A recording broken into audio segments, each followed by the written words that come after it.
Okay, I'm going to call to order this special meeting of council. First, I'd like to acknowledge that this meeting is taking place on the traditional territory of the Stanawas First Nation. Before we get started this evening, just want to acknowledge the recent passing of former Chief Wayne Edwards. So his funeral, I believe, was today. And again, I just want to take a moment to recognize his contributions between our two communities. Next item on our agenda is adoption of the agenda. So I'll just make the motion that the October 27th, 2021 special council meeting agenda, including additional information received under item 5A and replacement tab 6 for the 2022 to 2026 financial plan be adopted. Do I have a seconder to that? Okay, second by Councillor Savage. Any additional additions or deletions, pardon me? Okay, Councillor Gusselbrook. I'm just not sure that I have the full agenda. What was 5A? So 5A would be the green sheets that you've picked up, and those were also emailed out. So these are the questions and answers from Director Hare. That's correct. Thank you. And then tab 6 is the other piece of paper you've got in front of you, the replacement tab 6. And again, I believe that was emailed out to all members of council. All right, so that was moved and seconded. Any additional questions? I guess additions, deletions? Okay, seeing none or hearing none, I will move to call in question. All those in favor? Opposed? That is carried unanimously. That takes us on to item 3, adoption of the minutes. So I'll just make the motion that the October 13th special council meeting, or sorry, October 13th, 2021 special council meeting minutes be approved as presented. So we have that seconded by Councillor Savage. Any discussion on the minutes? And again, just for correctness, that's it. Okay, hearing or seeing none, I will move to call in the question. All those in favor? Opposed? That is carried unanimously. And that takes us on to item 4. I don't believe we have anybody listed this evening for public input period. So that takes us right into item 5, under legislative matters. So we have the 2022 to 2026 5-year financial plan. So we have a PowerPoint presentation and continuation of the October 13th, 2021 review of the 5-year financial plan that was distributed on October 13th. 2021. So from what I understand, Director Hare is, I believe, going to be presenting to us this evening to kick this process off. Is that correct? Yes. Yes, thank you, Your Worship. Yeah. Through you to the rest of council. Are you seeing my screen? Sorry. You're not sharing quite yet. Oh, sorry. Let me just get this right over here. Hold on, just a quick sec. And similar format to last time, Director Hare, just questions. It will be. That's correct. Okay. Oops. Bear with me for just a sec. I'm not seeing my PowerPoint when I go to share my screen.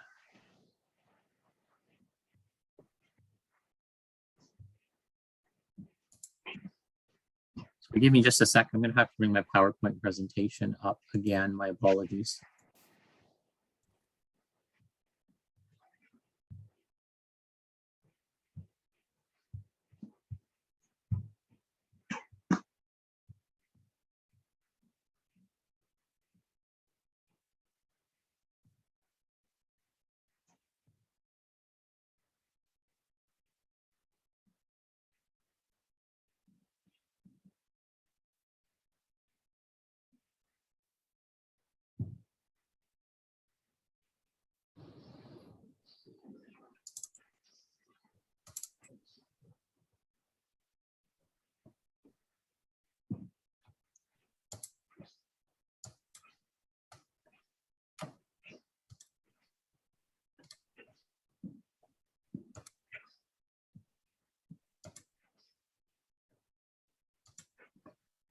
Okay, there we go. Slideshow.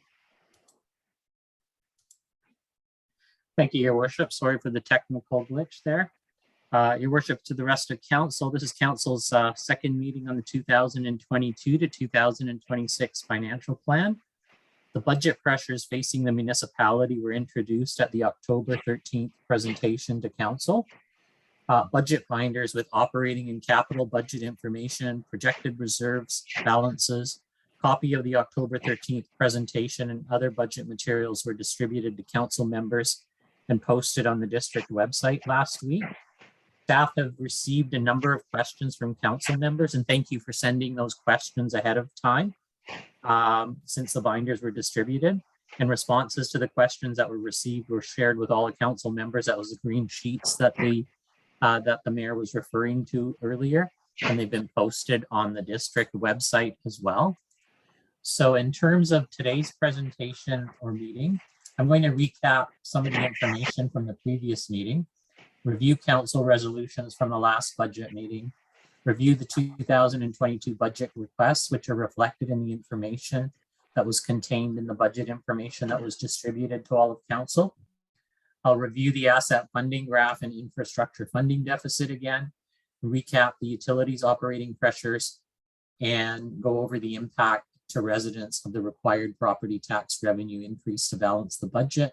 And then I will once again do an overview of the capital plan for the next 5 years for the general and utility funds. So you saw this slide at the last meeting as well. So in terms of the budget process, we're currently at the council presentation stage. And as mentioned earlier, the 2022 to 2026 financial plan, and particularly the 2022 budget pressures, were identified in the October 13th report to council and in the first budget presentation as well.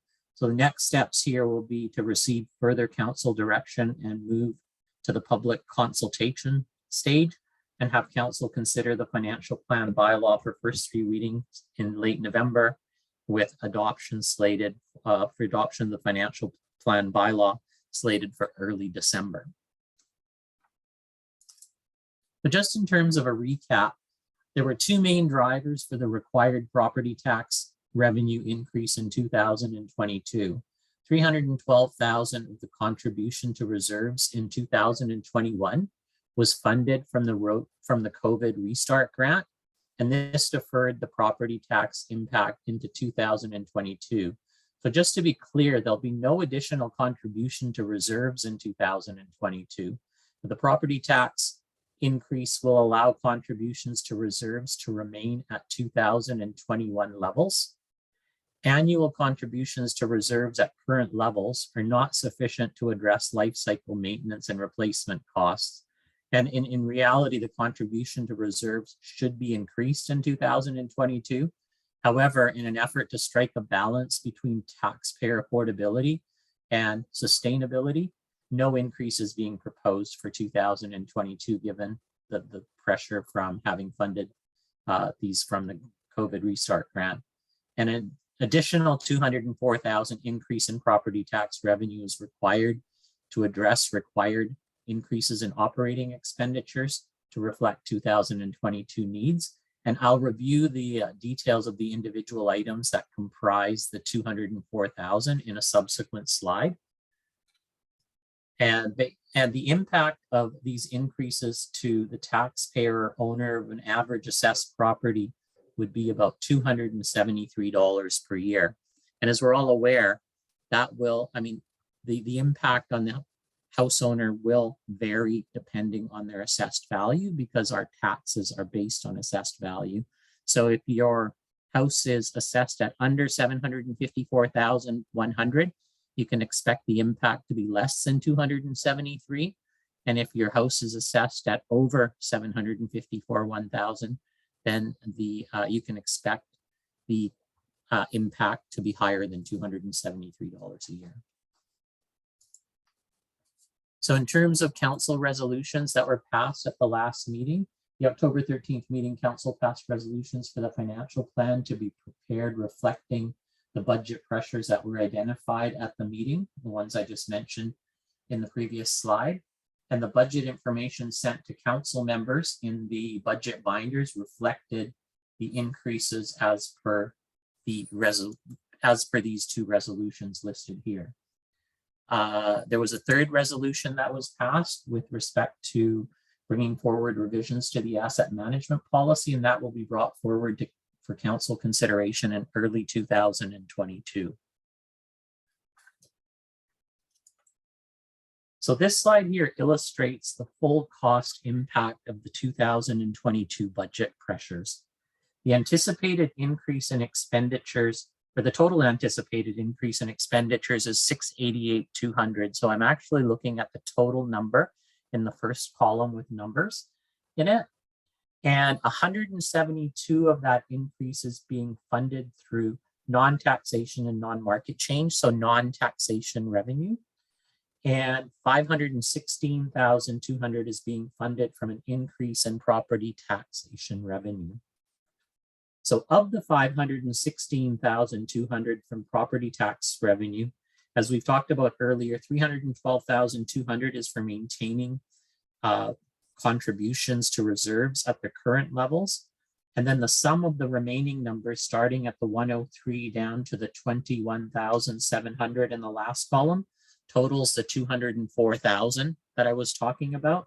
And that 204,000 is for operating pressures that have been identified in this table. A detailed discussion and a need of each of these items in the table was included in the October 13th report to council. And just at a high level, these changes address maintaining service levels for the maintenance of district assets at current levels. They also address handling increased quantity of work in planning to meet basic service levels. There is a $50,000 annual provision for one-time projects. These projects are typically driven by council initiatives and aren't always known or identified at the time the budget is prepared. And currently there is no funding provision in the budget for operating projects. They also address inflation and collective agreement and CPI compensation provisions. In protective services, they reflect an increase basically for a 2-hour minimum call out compensation for on-call firefighters and basically an extra day per week for the fire chief. So our fire chief currently has a budget provision for 3 days a week, and the 2022 budget increases that provision to 4 days a week. The 2022 budget also includes additional provisions for building inspection and bylaw contract services and for casual relief in the buildings and bylaws area.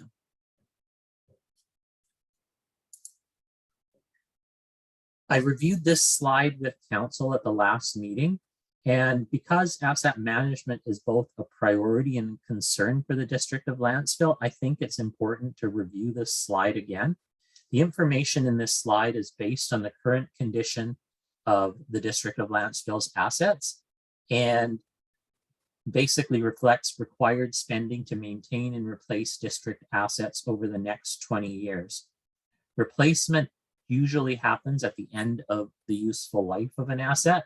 And so what basically this graph is showing you is the bars in this graph illustrate the annual spending required on each category of assets for the next 20 years. And if this spending is averaged out, it translates to an average annual amount of just over $1.4 million, which is illustrated by the horizontal light orange bar. Some people said it was yellow, but anyways, light orange bar near the top of the graph. The current contribution to asset reserves is just over $1 million, and that's represented by the horizontal blue line almost in the center of the graph, and that represents what we're putting into asset reserves currently. And the difference or gap between the orange and blue lines is $424,000 per year, and that represents the annual infrastructure funding deficit.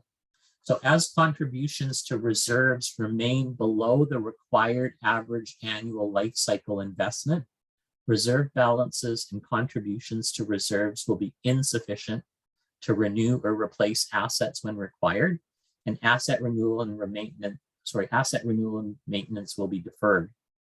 This will increase the risk of failure of assets and most likely result in disruption to services. This will also result in higher costs of repairs in contrast to if assets or renewal or replacement takes place at an optimal or appropriate time. And just to further carry that example, I've taken from the reserve schedule, which is, I believe, tab 6 in your binders, the balances for the asset reserves.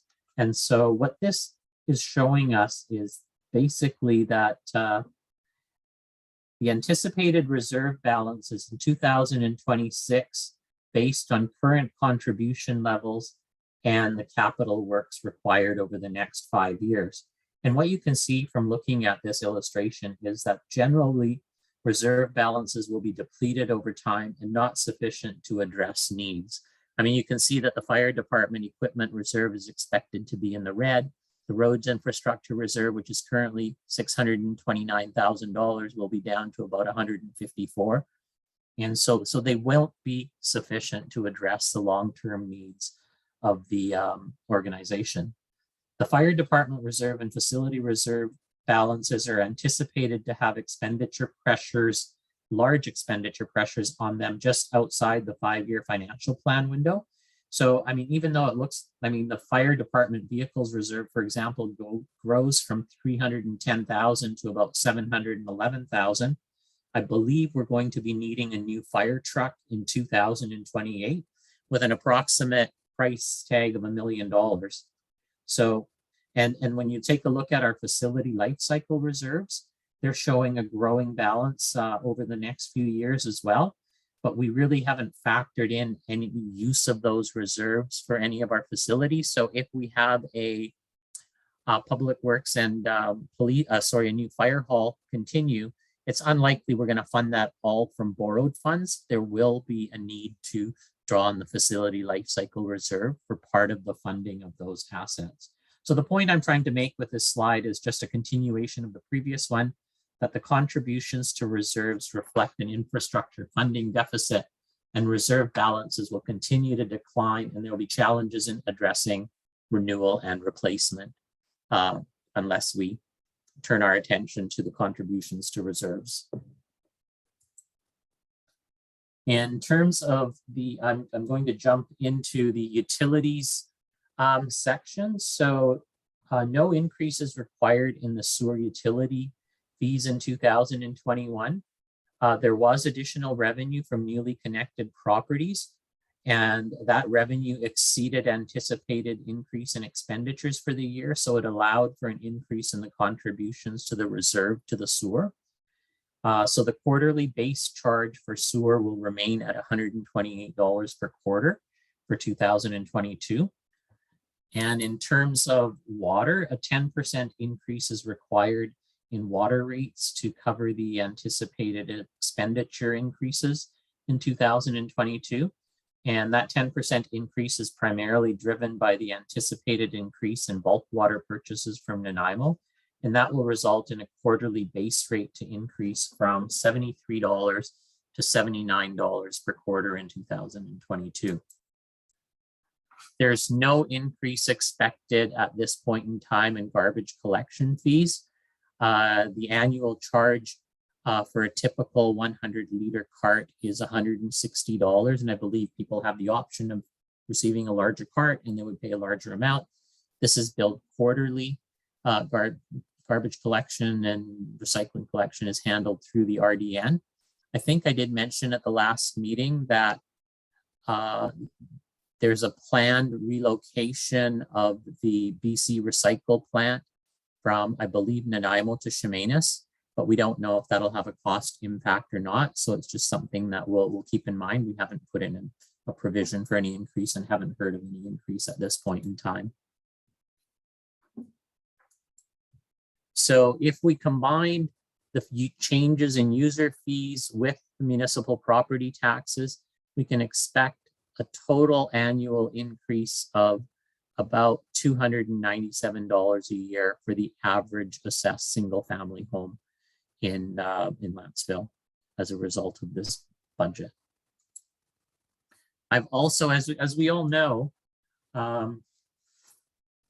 taxes vary with assessed value. So the impact on a property assessed at a lower value than the average would be less than the average, and an impact on a property assessed at higher than the average would be more. So this graphic just illustrates the impact of the residential property based on various assessed values. And it also shows that if you take a look at the numbers down at the bottom, shows that almost 2/3 of the residential properties will be impacted by some amount less than $273, simply because 2/3 of the properties are assessed under the average value of $754,000. And in terms of our capital program for the general fund, this slide here shows anticipated spending over the next 5 years. The majority of annual required capital spending is on roads and storm drainage assets. We do have a placeholder in 2023 for in protective services for the new proposed fire hall. And yeah, so basically annual capital expenditures required range from about $542,000 per year to $7.6 million per year. And so that placeholder will, as better information becomes available to us, we will allocate it to the according year, to the correct years. And this slide here is just to give you a flavor at a high level of the capital projects. All the individual projects with detailed descriptions were included in the financial binders. But these are projects here that we have that will take place in 2022. And so we basically have the commercial core revitalization phase 2, which is dependent on receiving a grant fund.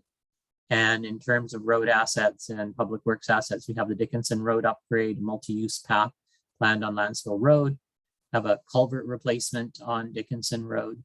And then there is some equipment that needs to be replaced in fire services, replacement of a dump truck, and we will be replacing some of our computers. And there is a server that needs to be replaced this year. And we've got a server room relocation plan in 2022. And to give you a flavor for what's in the pipeline for outer years, essentially, big project in our outer years is the fire hall and public works facility. And we have some significant projects in the roads area as well, Olds Road upgrade, asphalt overlays, and then overlays on several roads in the municipality. We have several culvert replacements listed here. And then there's small equipment that needs to be replaced on an annual basis in protective services or in fire. And we have vehicle replacement in public works and annual information and technology and equipment replacements as well. And in the sewer fund, we replaced significant infrastructure in the last couple of years. So we don't have any significant spending anticipated in the next 5 years. We do need a sanitary sewer master plan to guide us through works that need to be done in the future. So there's a provision in 2024 for a master plan for sewer and sanitary works.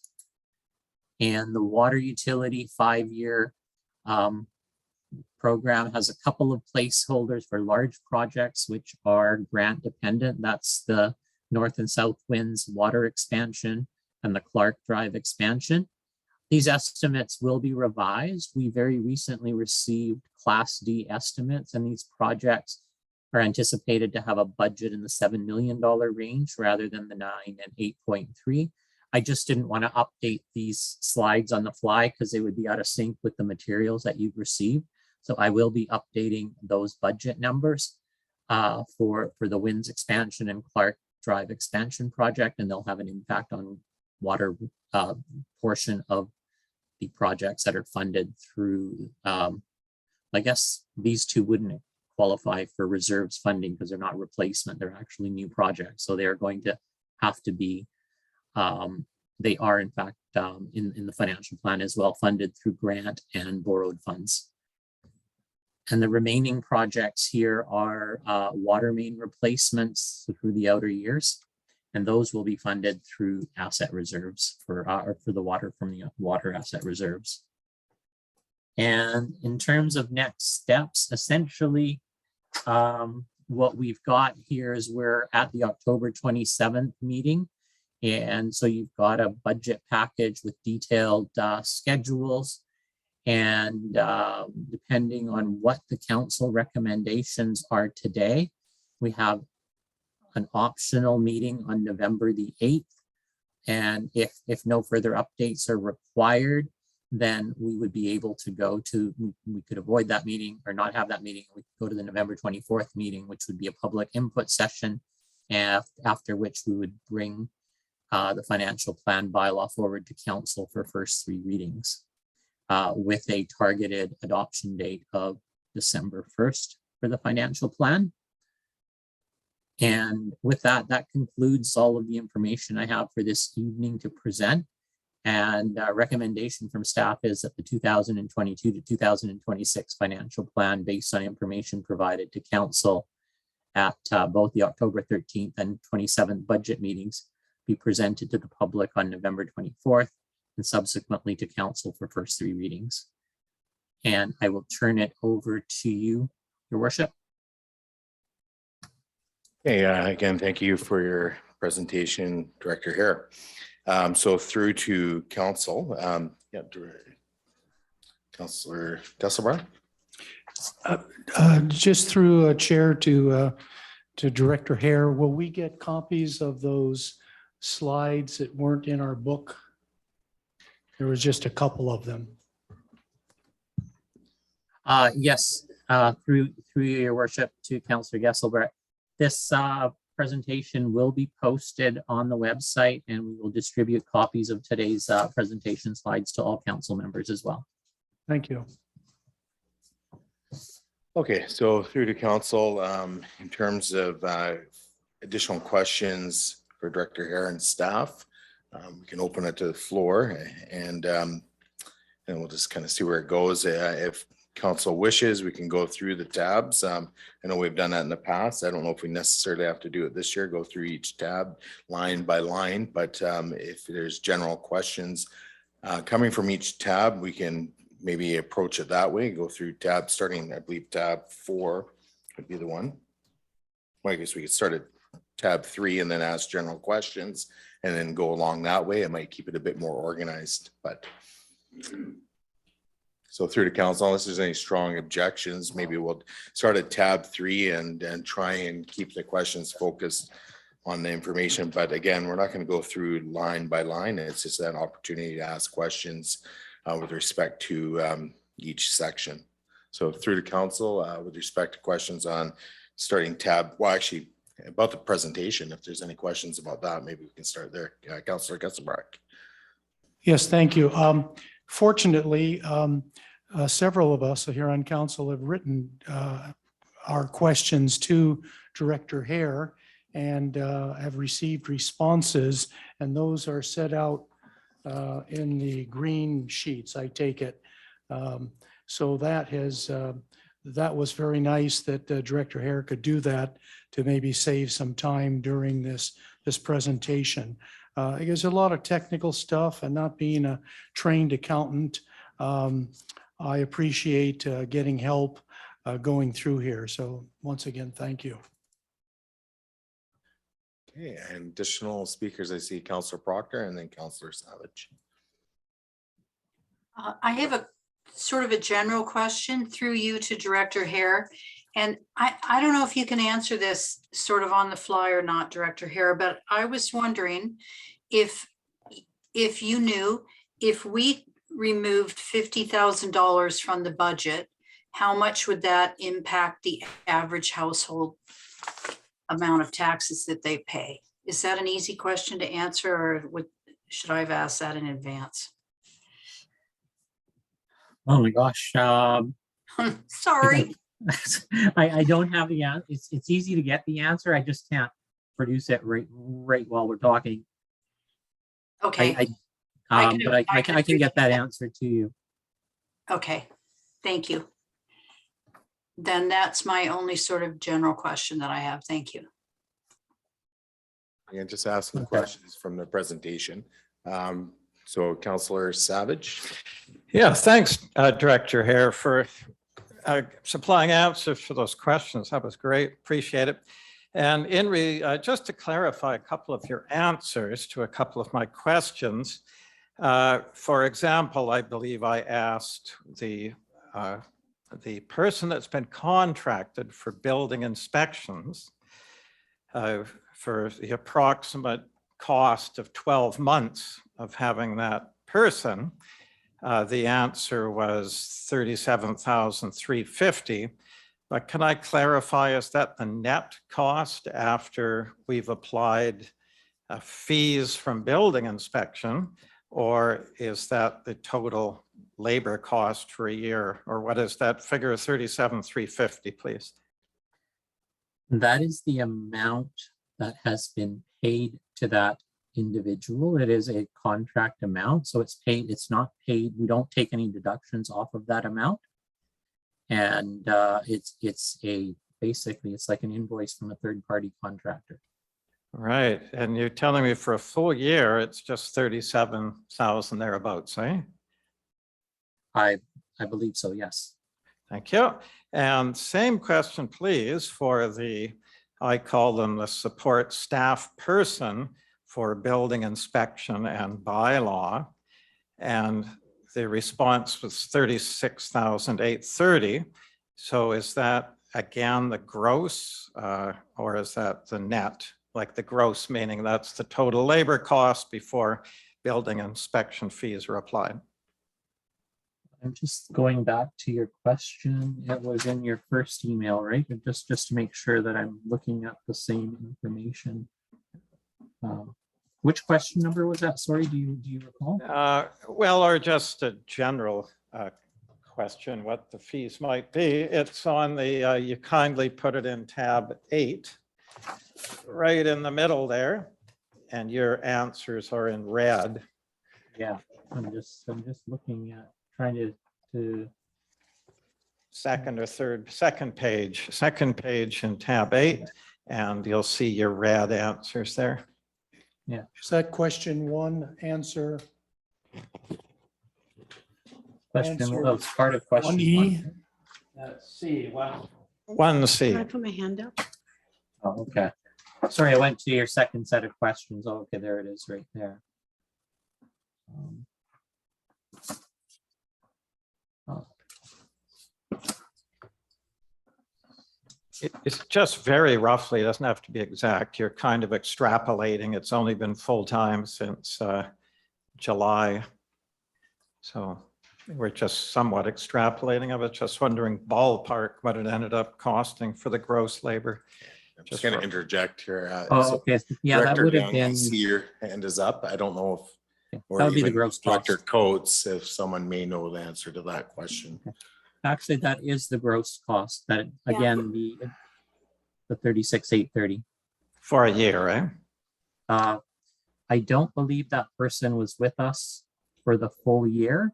I believe that that person was on a contract. Yeah, it started 0.6 time, and then beginning of July, that was increased to full time. Oh, sorry, I confused the two positions. My apologies. Yes, okay. Yes, I that would be know. the 36,830 would be the gross cost. For 12 months. Yes, charged to salaries. Yeah. Okay, that's great. Thanks very much. And final quick one, please. You've got the total dollar increase for 2022 at 688,200. Yes. And we're minusing 172,000 for non-tax income. And that's roughly, that would be the 55,000 of the foothills. And I'm guessing most of that balance would be from building inspection fees, which were 128,000 year to date in August 31st. So a big portion of that would be building inspection fees, correct? That is correct. Yep, thanks very much. Point of information. Yes, go ahead, Councillor Gaspar. Yeah, I couldn't follow that. Went by too quickly. was through you to Director Hare. Were those the numbers that were in tab 8 under the 2022-2026 financial plan schedule of 2022 budget provisions? Is that what you're referring to, Director Hare? That is correct. So essentially, sorry, through you, Your Worship, to Council Gesselbrecht. In the last question, I believe Councillor Savage was talking about the 172,000 from non-taxation sources. So of the 172,000, 55,000 was from non-market change. There was a note underneath that table that showed the breakdown, showing 117 from building permit and development permit revenue and 55 from non-market change. But that's not a table that we have. That you just showed that tonight. No, that was a response to the first question from Councillor Savage in the series of questions that I received, and it is in tab 8 of your binder. It's attached to the questions. And I did show it in tonight's presentation as well. That's correct. So the same information that is in that table that is in tab 8 of your binder was in this evening's presentation as well. I just didn't show the footnote in the slide. Anything further, Councillor Gesselbrecht, on that? Thank you. Is there anything further, Councillor Savage? And again, just trying to limit the questions to the presentation. And I suppose if there's any clarification required from the answers and questions or questions answers that were supplied. I have no other questions on any of the tabs other than that, just so you know. Thank you. And then Director Coates, did you have some, I don't know if there's something there. It's probably a little late. I just wanted to clarify that in one case you were talking about a contract company, and in the other instance you're talking about a QP bargaining unit position. So we don't go into details about QP individuals, but we can tell you the hourly rate is the same for the front staff, for all of the front staff. It's $29.03 an hour during probation, and then it goes up to $30.56 an hour. Okay, thank you for that. Yeah, so I have a couple questions, and I see Councillor Proctor has got her hand up again. So just give me a second here. Yeah, so from the presentation, I just had a couple quick questions or maybe just clarification points. So there was reference to the Water for the Winds, 7 million, and just to make sure I'm perfectly understanding here, you classifying that as a new project, which it would be, and we cannot use reserves. Does that include DCC reserves, or is it just reserves in the Waterworks Reserve Fund? Just to get clarification, would it be a DCC eligible project, or would we, or is it? Yeah, I don't know the answer to that. I believe it would be a DCC eligible project, given what DCCs are intended for.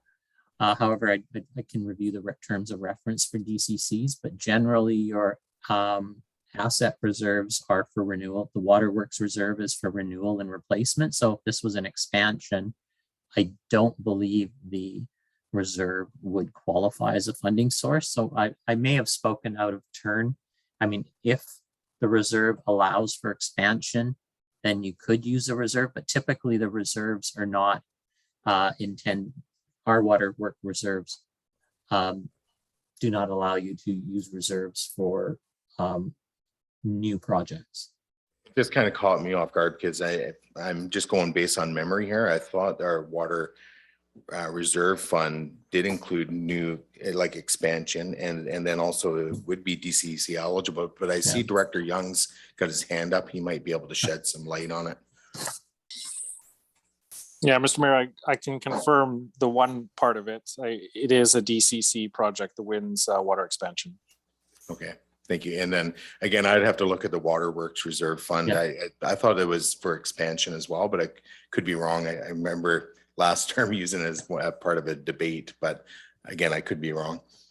I can provide clarification on that. Sure, that'd be appreciated. And then just one other, I guess, comment, or actually I guess two. The first one is just like the number of properties. So there's that graphic that just showed the average assessed value graphic. It's in our materials this evening, but it was also included in the, so it would be page, well, 1, 2, 3, yeah, 5 and 6 of our green sheets that were handed out tonight. But it was also in the presentation. I was just curious, like with the number of properties, it tallied it up, and we have 1,651 total properties. Does that include all commercial industrial properties, or is that just residential? This graph just included residential properties. Residential. Okay, so we've had some growth, because I've always used the number of I think it was 1,450, 1,500, but yeah, that's, I guess I based it on the number of folios. So one thing that may get included in folios is, I mean, I did notice in the assessments there were some relatively low valued assessments. So they could be docks that people have that may have been picked up, but it's the number of folios that we used to run into that on Bowen all the time. So when we received information from BC Assessment, they assigned a separate folio for docks. So I haven't had a chance to look into what those would be, but basically it is the number of folios which represent properties from BC Assessment. And just historically, we have always, I think in the past anyways, looked at it in terms of number of dwelling units or residential dwelling units. And again, it's, it's going back a couple of years, but, 1450, and probably Director Young, I don't know if there's anything you can add to that, but again, it just seems to be like there's been a big jump, considering from my understanding, we've had about 20 or so new housing starts a year over the last few years. So just seems like we've had a big jump. Just curious about that. But anyways, I don't know, Director Young, did you want to comment on that or just leave it? Just that number also was a surprise to me. I was generally operating on the assumption that we had about 1,400 residential properties. So, but if that's the number, it is what it is. So I'm not the only one. Thanks. Well, this would include vacant land parcels as well, just for clarification, because vacant land parcels do pay property tax. Oh, of course, yes. And then the only other one was, and this is just more of a general comment around the pressures, and really we got the two pressures. We got the staff pressure, and then we have the asset reserve pressure. From where, and I guess we'll probably debate this more at another time, but we still have that funding gap of 424,000. And what I'm looking at in this budget are there monies that we can be moving towards closing that funding gap, and whether it's the gas tax monies from projects, or and looking at the staffing as well, like do we delay the staffing to halfway through the year and put some of that savings towards the closing that gap? But it's just more of a comment with respect to the presentation that was given. But I would like to work on some solutions around closing that gap even this year, even if the tax increase ends up being the same. I do think it's important to try and, start working on closing that gap earlier rather than later. So, because we're kind of in a holding pattern based on last year, and using the COVID restart funding to kind of balance our budget with respect to our asset reserves contributions. So just a comment more than anything.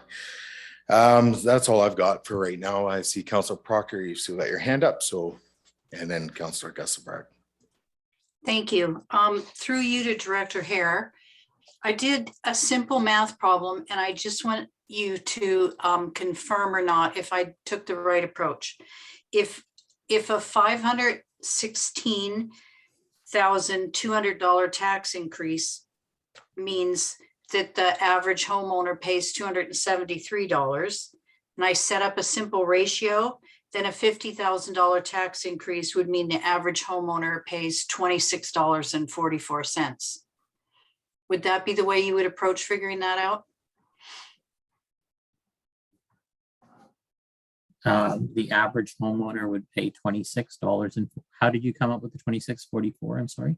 I set up a ratio, 516,200 to 200, the 273 increase would equal a $26.44 increase on $50,000.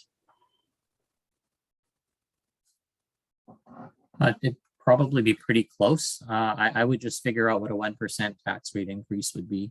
And Oh, then, okay. yeah, I would just, sorry, I don't have my calculator in front of me. And so But I think that that's Yeah. probably pretty close, within a It few should be pretty cents of what close, you yes. get. So if I use that same technique, a $10,000 increase is $5.29 for the average household. Of which, you know, 2/3 of the houses in Lantzville are below that. So, yeah, I just wanted to point out how much taking a little bit off the budget, what effect that would have on houses, and it's not very much. You Thank would be correct. You would be correct in that statement. It wouldn't be a large impact on the individual home. No, so taking like say 50,000 out of the budget is going to impact the average house less than $26 a year. So not even $2 a month. That's correct. Thank you. Okay, Councillor Gusselbreck. Yes, through the chair to Director Hare, I'm looking at the green sheets that we got, which include those two charts at page, was it 5 and 6 of the additional information for tonight. Very interesting information here, because up till now, we've been talking about the average house price in Lantzville, which was around 754,000. I don't live in a house that has that assessed value. I live in a house that has an assessed value of 500 and close to the 554,000. And incidentally, I went back through my property taxes over the 6 years that I've been on council, and I noticed that my assessed value over those 6 years has actually increased 41%. That's the assessed value. Houses in my neighborhood, similar style, were going for 800,000. So it's been a remarkable increase. So my question is this, taking the assessed value similar to a house that I live in, that second column, if all of the asset management increase and the operational budget increase went through, that would mean that I would pay $200 extra a year or $17 a month. Is that correct? That would be correct. I'm sorry?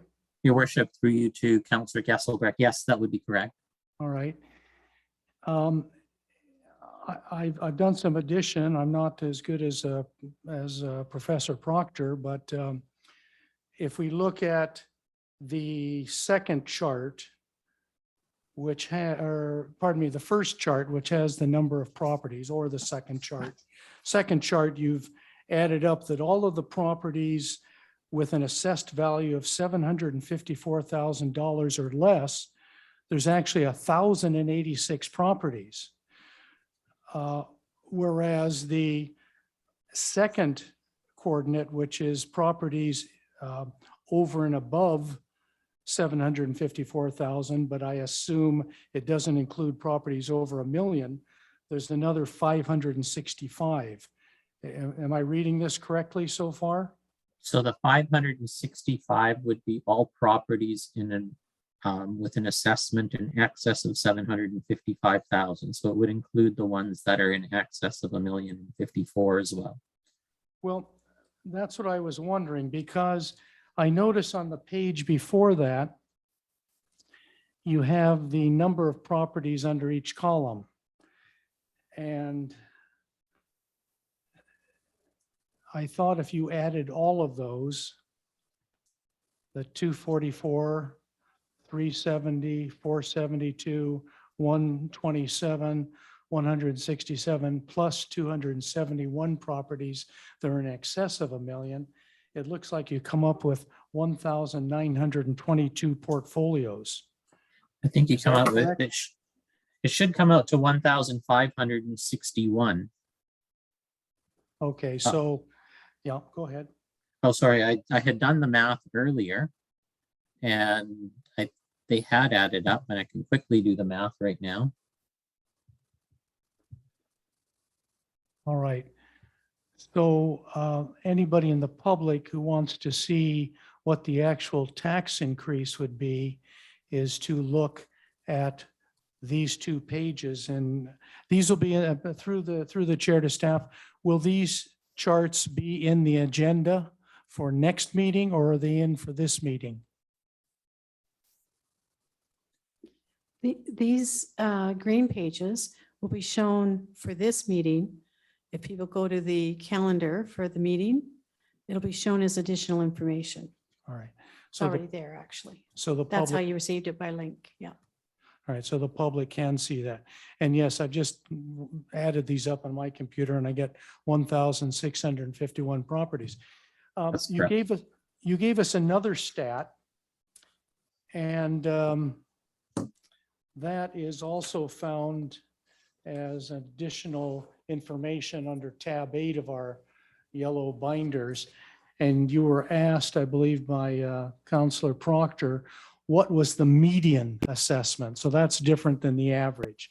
So the median assessment for properties in Nanaimo, or pardon me, Lantzville, is 625,000, meaning that 50% of the properties in Lantzville had a 2021 assessed value below 625, and 50% were above 625,000. Is that correct? That is correct. All right. Those are interesting statistics. Thank you. Okay, additional speakers. I see Councillor Proctor's got her hand up, and I'm calling for, I guess it'd be second time speakers or. Okay. I don't have anything. Councillor Wilson, did you have your hand up? No. Okay, Councillor Proctor then. I really wanted to talk about the median assessment and the difference between median and average. And I think that that was covered pretty clearly a second ago.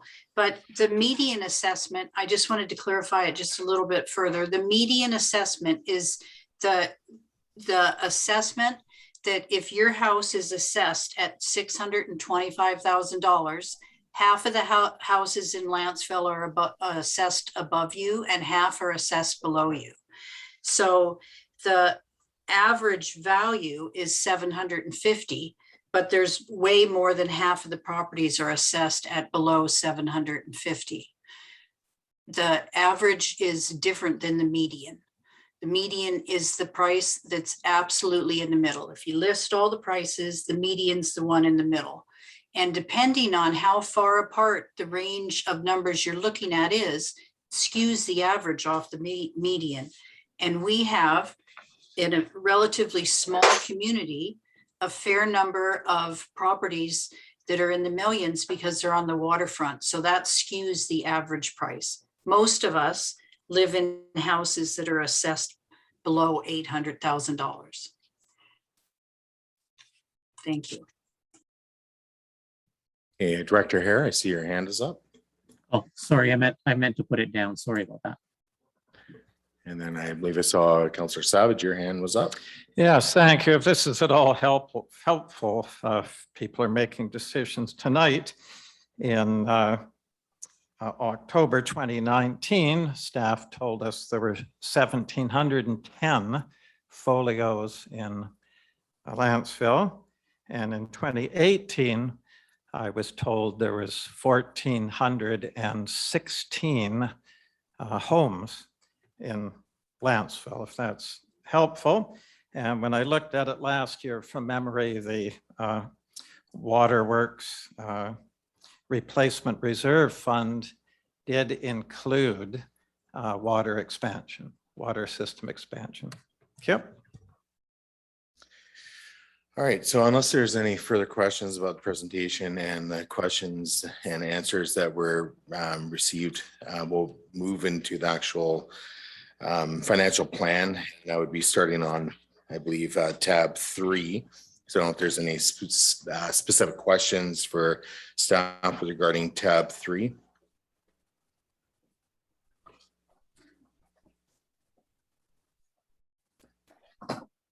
And tab 3 is basically the sewer operating. Well, if any member of council wants to go back to tab 2, which is a general operating budget, we can do that as well. I don't know if there's any specific questions about either of those two.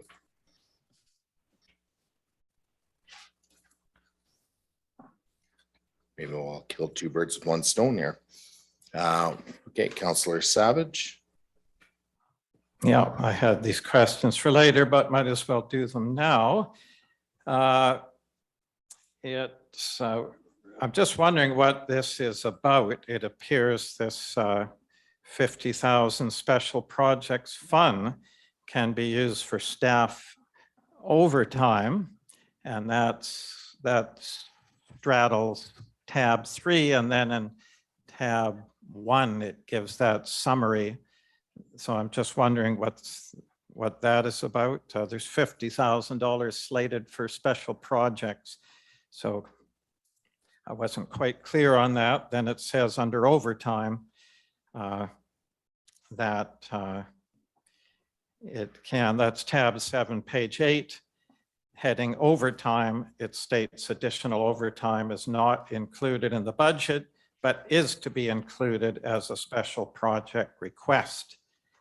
So this 50,000, in other words, can accommodate staff overtime? Through you, your worship, to Councillor Savage. That 50,000 is the provision that I spoke about for one-time projects, for one-time operating projects. So essentially, and one-time operating projects are typically driven by council initiatives. They're not always known at this time, so it would be a contributions to reserves.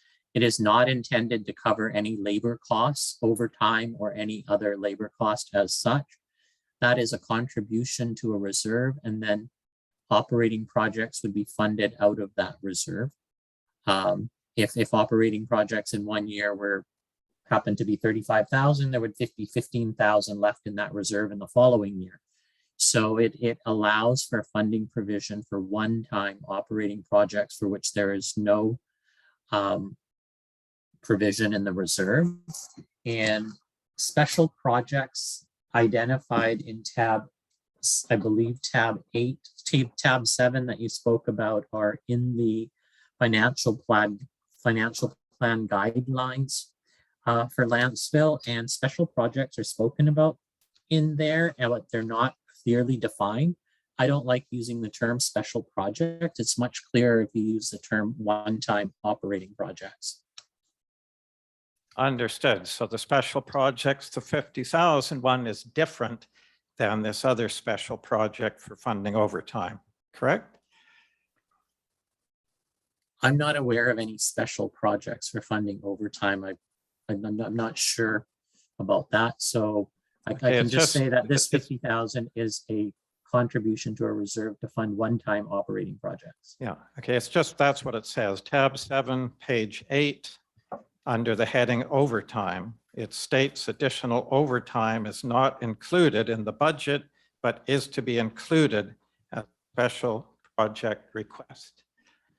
So I believe when I read that line, what it said was staff would put forward to council a special request form if they were requesting overtime, and then council would approve those on a one-by-one basis. So there's no reference to $50,000 here. And that 50,000 has nothing to do with overtime. Thank you for clearing that up. And you just said you don't like this word special project. So that's probably one reason why, right? It says that exact thing, special project. I understand the difference now. Thank you. You're welcome. Okay, I have more of a comment rather than a question. That has to do more so with tab 2. It's always difficult to try and tease out, how much we are spending on staffing from year to year, and because and in tab 2, it shows more of the administration side of it, but it doesn't always show what we're spending on salaries and basically employee remuneration for the year. So I've gone back and I've looked at the SOFI reports and for the years, and this is all on the district's website, and just using 2018 as a bit of a baseline, and that's what the 2018 to 2000 basically, that's what the 2014 to 2018 council left us as a starting point or as a baseline. So it was basically about 1,049,000, and since then, with this projected budget, we're looking at adding about $144,000, and that's been over our term. So using the 2018 1,049,000 as a baseline as starting point, we're now have increased it, or will be potentially increasing it to 1.8 million, or sorry, 1,894,500 approximately, which would be about a $844,000 increase, or an 80% increase over our term. The one thing maybe this is a question, and I'm just thinking as I'm going here, with respect to our asset management contributions, have we seen an 80% increase in our asset management contributions over our term? Because I see the two being in obviously competition in terms of the pressures we're now coining the term as related to our budget. But the one thing I would like to potentially examine is, are we treating our asset management contributions with the same level of importance as the staffing? And again, that's a huge amount of money we've increased. And if you go back a little bit further and look at previous terms, it's quite amazing, the difference in spending. So between 2011 and 2018, over those two terms, there was an increase in spending for basically staff remuneration of approximately $348,000. And our one term is projected to be about $844,000. So again, we have competing interests, and what I would like to see is that we're fairly dealing with these competing interests while imposing, tax increases on our residents. So again, we'll see where this all goes, and obviously there's a public process, but I'm just throwing that out at this point. Additional speakers. So I see Councillor Gusbrek, you have your hand up. Yeah, my understanding was we were going to ask staff questions about the report and not debate. I don't know where you got those figures, but I'm going to hope that Director Hare has heard what you said and will look at that for a debate at a separate time, because I've got a different reading of any increase in staffing. We've had confusing time with COVID where we received COVID monies. We've used those. So let's save the debate for a different time and maybe stick to going through each of the tabs and asking questions so that we can get that clarified. Thank you. Okay, through to councilors, are there questions, comments with respect to tab 2 and 3? Okay, hearing none, we can, I see Councillor Proctor, your hand is up. Thank you.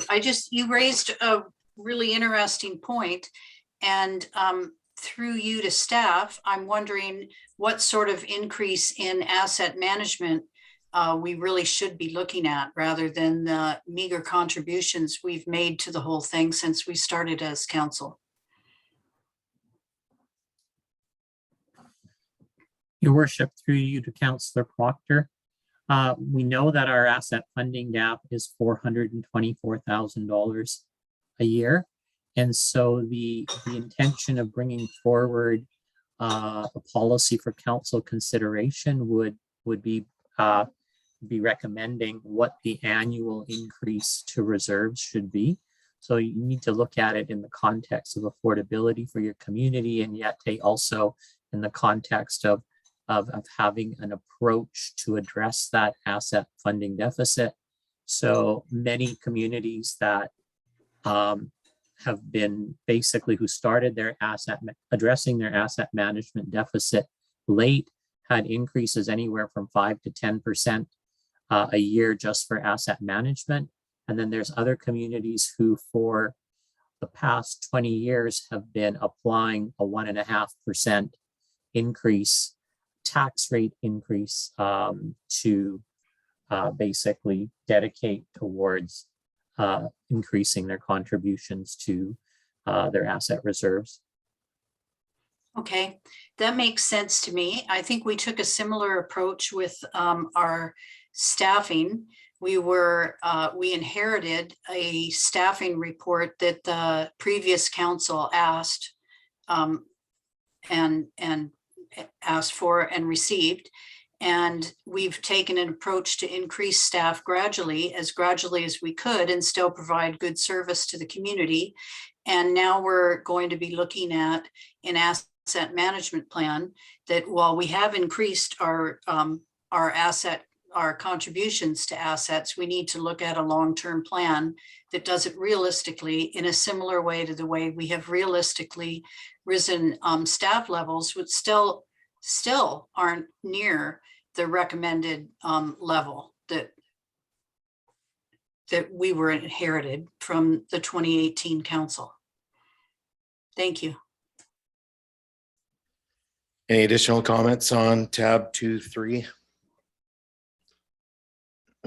And for myself, again, the reason I bring up this staffing, it's difficult within the budget, at least for myself anyways, to try and tease that information out. That's why I was referencing the Sophie report. Obviously there's no Sophie report for this year, but again, projected, there are some numbers. So, and again, I don't know, maybe staff can answer his question, like how much work would it be to figure out how much we have over this term increased our asset management contributions, like in terms of percent change?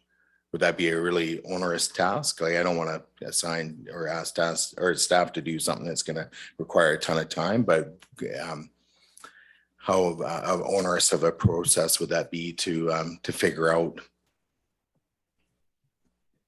Your worship, that wouldn't be too onerous a process to work out. I'm just looking, I don't believe it's in the information that, well, actually, we've got the reserve contributions, year over year reserve contributions that are part of your budget book. So we could take the information from there and show you what the increase year over year has been, increase or decrease, depending on what the case is. Yeah, I guess that's a good point, because like last year, obviously we used the COVID restart funds to balance that off. So, okay. Anything further for tab 2.3 before we move on to tab 4? Okay, seeing and hearing none, we'll move on to tab 4, which is our water operating budget. So any pointed questions for staff?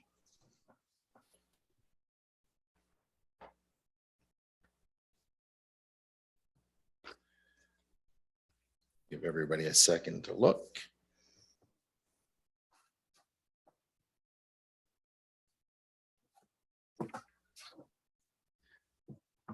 Okay. Going once, twice, we can move on to tab 5. So this is our capital budget. This is usually, Director Hare, did you have a comment on tab 4?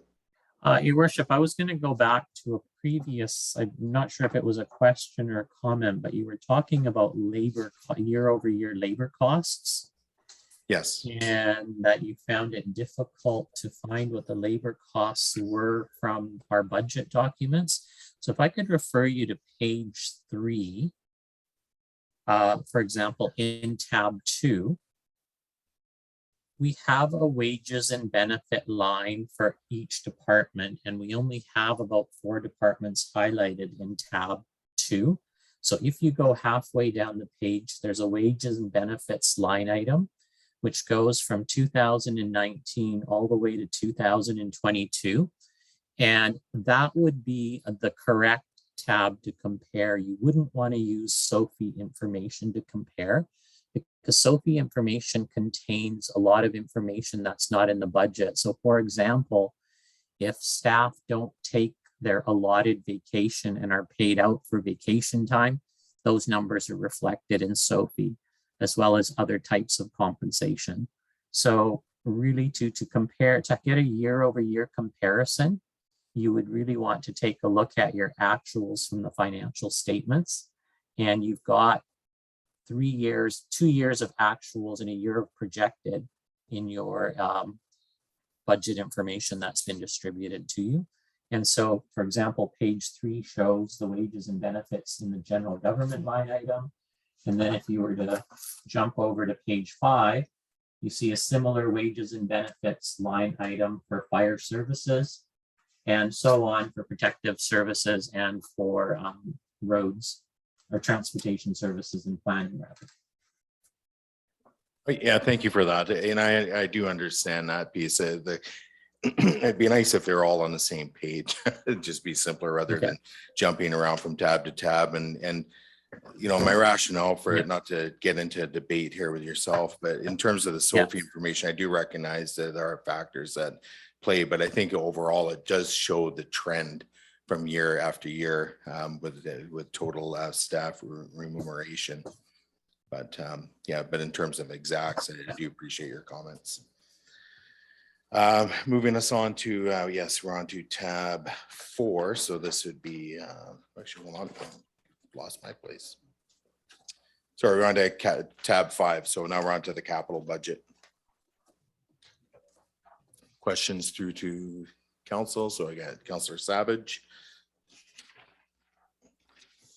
Yes, this relates to tab 5 through to staff, please, with our $475,000 for a design for a fire hall public works. The option of using another municipality's design, for example, Cumberland just finished their new fire hall, and there's others that are in the process of finished or planning to. Is it not possible just to use their design for a fire hall? And if there are proprietary factors here, copyrights for the design and so on, I dare say it would still be far less money to ask the same architect if we could have permission to use the same design and to work out a cost far less than from starting from scratch. Is that a possibility we could look into or has been looking into?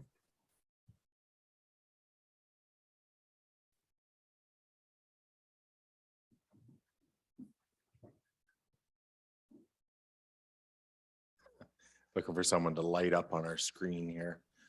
Who's going to respond? Chief Ruckus, any response to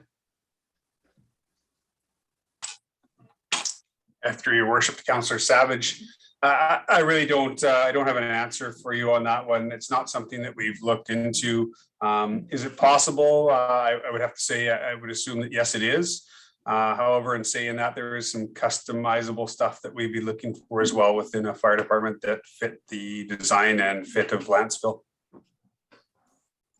Yes, thank you. Okay, to be looked into then. We'll leave it at that. And even if there were qualifying differences one would want specifically here, I dare say if you start with a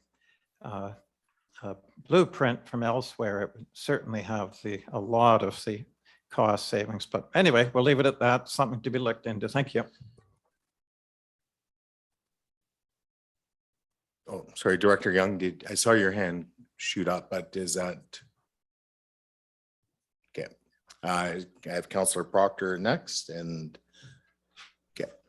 Thank you. Firstly, I have a question. I have been looking through this tab and I don't see that budget line for the design of the fire hall. Could you refer me to a page that was discussing?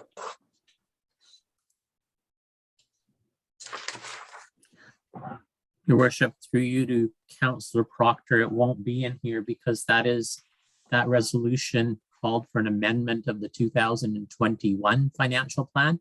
That amendment will be coming forward to council later in November or early December. In late December, I'm working on that right now. So we weren't actually discussing something in this tab. That's what I thought. Thank you. Yes. I do have a question about on this the second page of tab 5 about the water replacement to the winds. I know these figures are going to be updated, but currently it says it's roughly 6,000 in grant funding and roughly 3 million in debt. Would that refer to how much we'd get the grant and how much the amount would be for a local or area service agreement? That is my understanding. Yes. And so it would work the same way it's split out for the Clark Drive. Here, I know we've got a new estimate. It's going to be a little bit less, but nonetheless, we're applying for a grant that would be 5.5 million. And the Clark Drive residents would have to agree to pay the 2.7 million to have the water line run around the neighborhood. That is correct. Thank you. And I had the other questions I had about this answered from staff earlier today, so I'm not going to interrupt the meeting flow with that. Thank you. Okay, additional questions? Director Young, I see your hands back up. Yeah, sorry, Mr. Mayor, my technology wasn't working. Just in response to the earlier question about using someone else's design, no, that would not be a feasible option. So that's not an option that we would explore. Okay, thank you for that response. All right, through to council. Again, we're just on tab 5. I did have a question, and I didn't submit this, but and we've had I believe responses in the past, but it has to do with the municipal's borrowing capacity. So do we have a general indication or idea what our current borrowing capacity is for the district? So if, for capital projects, so if we're looking at down the road at potentially borrowing for fire hall and so on, and for these water expansion projects, or do we have enough capacity? I guess that's really the question. Your worship, that is indicated on a worksheet that we do for Sophie. I apologize, I haven't had a chance to look at that worksheet. I will take a look at that worksheet and respond to all of council after this meeting and let them know what our borrowing capacity is. Okay, I appreciate that. My concern is that we're obviously not overextending ourselves, but I can't remember offhand the last time a former director of financial services spoke about our borrowing capacity, but I know it's not as high as I once thought it was, but anyways, we do have a finite amount of borrowing capacity, so it'd be important to have that information for council's benefit. That's all I have. So through to the rest of the council. Again, we're just on tab 5. So Councillor, I see. Okay, so Councillor Savage and Councillor Proctor. Yes, for Director Hare, please. Have you calculated the mill rate, if we stick to this budget, what it would be?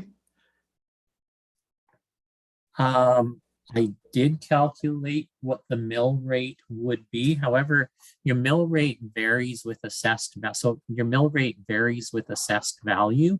So when it comes time to actually do our tax rate bylaws, if assessments go up considerably, it's very likely your mill rate will go down, because we're talking about an increase in taxation, a fixed increase in taxation revenue here. So I basically did, in I believe the previous presentation, have the mill rate indicated in the chart that showed the impact on the individual household. I'm just going to look for that tab if you're wanting that mill rate.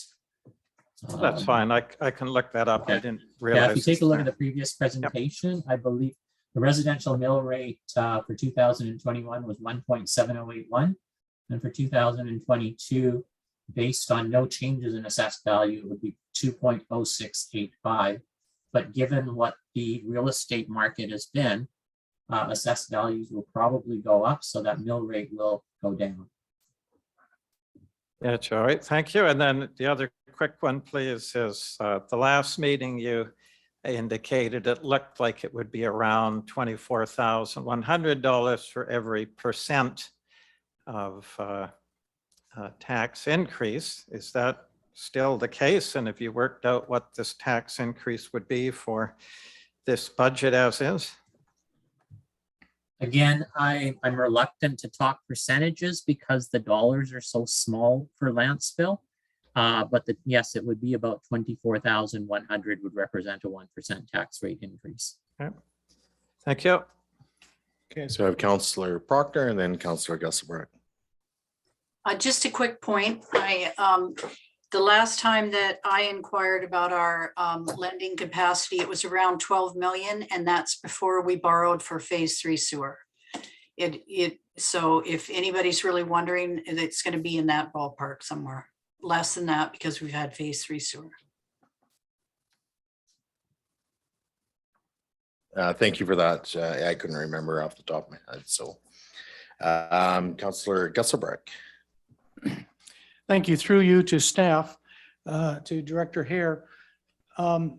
Just to follow up on a point, we're talking about mill rates. So the basic formula is that if the assessed value of all of the property in Lantzville goes up into 2022, and we get those assessments, I believe, first week in January, is that correct? We actually will base the mill rate on the assessments we receive in March or April. I believe it's March. So we receive a preliminary assessment value in November, and then we receive what they call a completed roll in January, and the revised roll comes in, I believe, March or the beginning of April. So that's the final that has adjustments reflected by BC Assessment Authority. And that's what we base the mill rate for the tax rate bylaw on. All right. So let's assume that the assessed value of all the property in Lantzville goes up, which seems to be a good bet for 2022, the mill rate will decrease. That is correct. The mill rate will go down so that you will collect the same amount. So we're looking to collect in this budget an additional 512,000, was it? The sum of about 512,000. And so regardless of what the assessment is, that's what we want to collect. So if the assessments go down, the mill rate will go, the assessments go up rather, the mill rates will go down. So we're still collecting the amount that we presented in the budget presentation. So, once again, looking back in my property tax assessments over the last 6 years I've been on council here, I noted that in 2 of the 6 years, my property taxes actually went down. And scratching my head on that, I assume that my taxes went down because I live in a modest house with a assessment now of 586,000, that somebody on the other side of the fulcrum, other side of the median house price, their taxes went up. Is that a fair assumption? In part, that's a fair assumption. The other idea on taxation has a twofold. One, there's the amount of extra revenue that we increase. And then your individual property tax is based on how your assessment changes relative to the average and relative to other properties in Bowen. So if your assessment changes by less than the average, then somebody else's changes by more than the average, there is a shift in taxes going on there. So your taxes go down, and those people whose properties went up by more than the average, are taking on a share of taxes that you were paying in the past. So there is a twofold change going on. There is a redistribution of taxes within the system based on what your property is worth relative to other properties within the municipality. And then there's also the additional taxation revenue that we're looking to collect to balance the budget. I understand. If the average assessed value of houses in Lantzville rose, let's say 11%, but my individual assessment for that year only rose 6%, then I will get a benefit in the sense that my tax bill will be a bit lower. That's correct. Your tax bill, there'll actually be a shift of taxes from your property onto other properties. All right.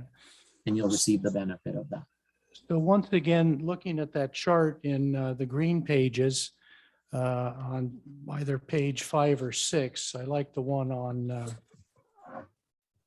page 6, I guess it is, where you show the number of houses less than $750,000 assessment and the houses on the other side of that point, which are greater. Is it fair to say that the higher assessed properties will likely go up more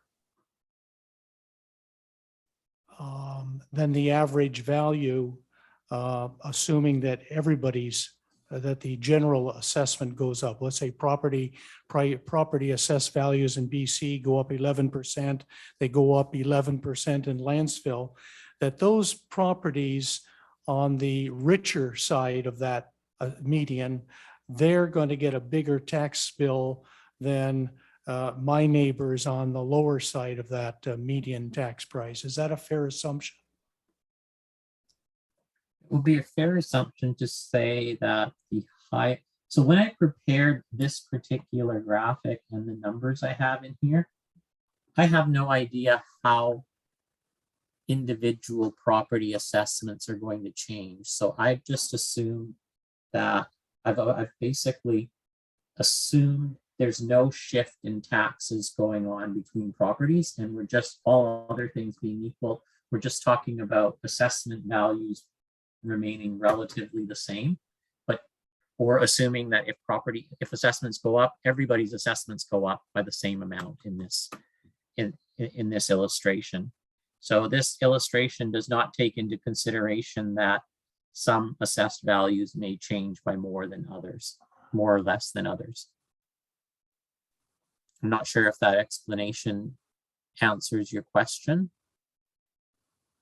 I'll have to ask somebody that has a $3 million assessment next year, see if there's one up percentage-wise much higher than my assessment. So I'll hold off till then. Thank you.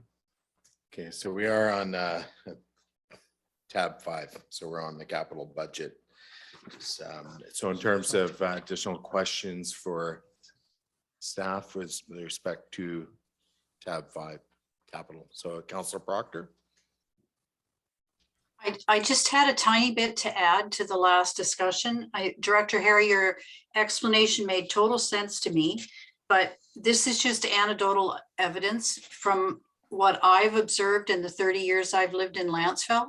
Some properties have really risen in assessed value compared to others. For instance, when I first moved here in 1991, you could buy a beachfront property for $300,000. I don't think there's a beachfront property assessed for under $1.5 million now. They have the beachfront, for instance, has risen in 30 years in assessed value a lot more rapidly than the home I live in. And so I think in some cases and I think it has really hit the waterfront owners, probably notice it more than any of the other upper end homes from just my observations. Thank you. Additional, again, we're on to the tab 5, capital budget. Any additional comments, questions for staff with respect to tab 5? Okay, hearing none, moving on to tab 6. So this takes us on to reserves. So we have had some discussion about reserves, but are there any further questions for staff with respect to reserves?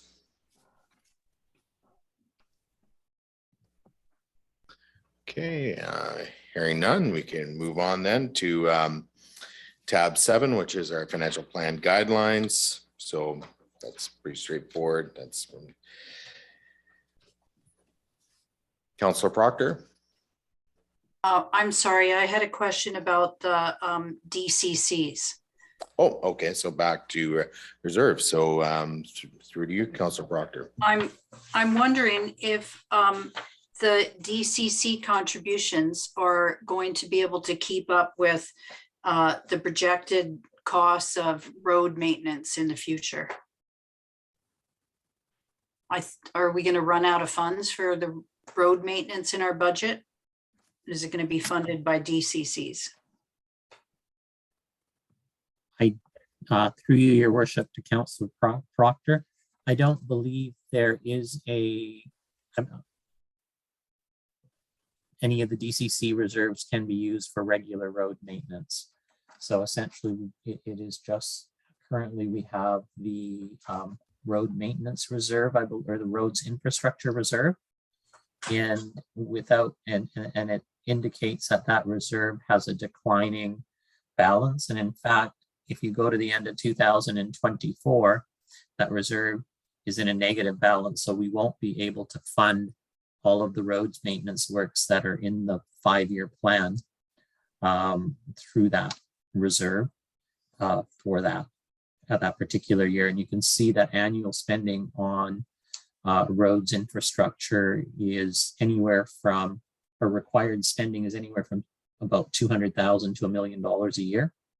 So an annual contribution, the annual contribution was increased to $650,000 in 2022. And we've got projected, even with the projected increases, we're seeing that reserve balance is being depleted. Thank you. Any additional questions, comments with respect to tab 6? All right, hearing none, we can again under tab 7, it's just the financial plan guidelines. I don't know if there's any questions for staff under that tab. It was somewhat covered off in the presentation. And then through to council, next item then in our agenda would be looking at motions to amend the 2022 to 2026 financial plan. So if there's any amendments. Okay. And actually, interesting enough, I don't even think this is through to Director Coates. We don't have it technically on the floor. So in terms of just procedure, are we just looking at recommended amendments to staff to then later bring back a report, or do we need to get that? I noticed Director Hare had a motion in his presentation. Yes, that was the motion for authorization to take it, if you had no changes, to take it forward for consideration of 3 readings and for public input. If council wishes to make changes, now would be the time. And you would, sorry, I should have given you the template, but it's usually in the form here. I'll pull one up for you, and it's. Well, we do have the templates in the agenda under 5A2. So it just says that the draft 2022 to 2026 financial plan be amended. So this is basically page 2 of our agenda. In tab, insert the number by. Yeah, usually you'd be, so it's there, tab, and then insert by adding or deleting description and the amount, yeah. Okay. So Councillor Gaspard, did you have a question? Yeah, I didn't quite understand what Director Coates had to say. Is my understanding that we made a motion or 2 motions, 3 motions actually at the last budget meeting. And though 2 of those motions were to include what we saw on the board, a $312,000 for asset management and $240,000 for operational budget. Is that correct? Yes, that is correct.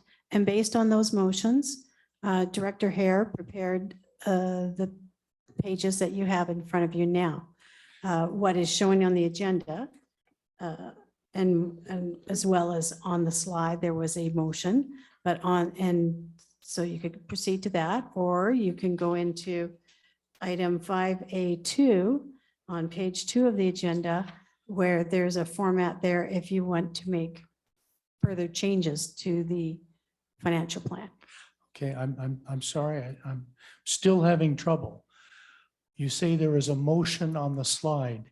Is that a motion to pass the 2022 to 2026 budget?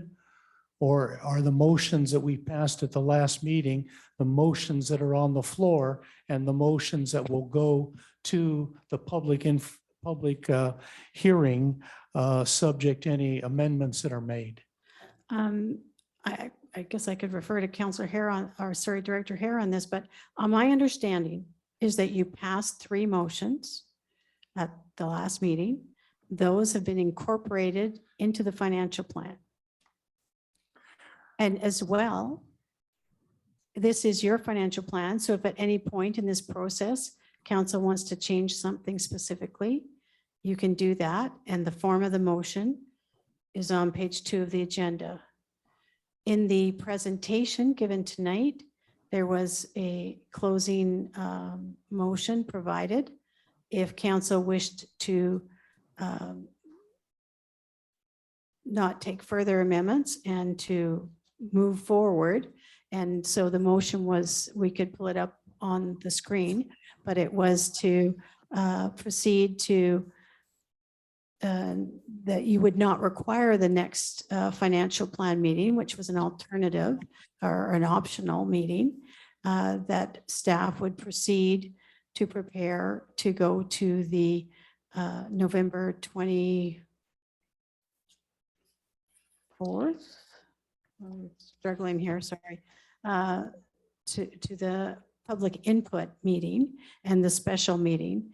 And so you have choices. I don't know what else to say. You have choices. If you want to make further changes, there's a form for doing that. If you don't want to make further changes, you could proceed to the motion that was in the PowerPoint slide. Okay, could through the chair, could Director Hare please put the motion up on the slide? Because before we can make any motions to amend, there has to be a master motion, so to speak, that we amend. So if we could see that motion and give us some time to maybe write that down so we're clear what that motion is. So go ahead, Director Coates. I was just going to say, the form you followed in prior budgets is it's not an amendment of that motion. It's an amendment of the financial plan that's in front of you. So you have a financial plan in front of you. If you want to make some changes to it, you can pass, make a motion that the draft 2022, 2026 financial plan be amended in tab, and then be specific which tab and what the amendment is you would like. You can put the account line if you want. The more details, the better. And yeah. If you have the motion in front of you. I can see it now. I'm just writing it down. If we could just have a little bit of time.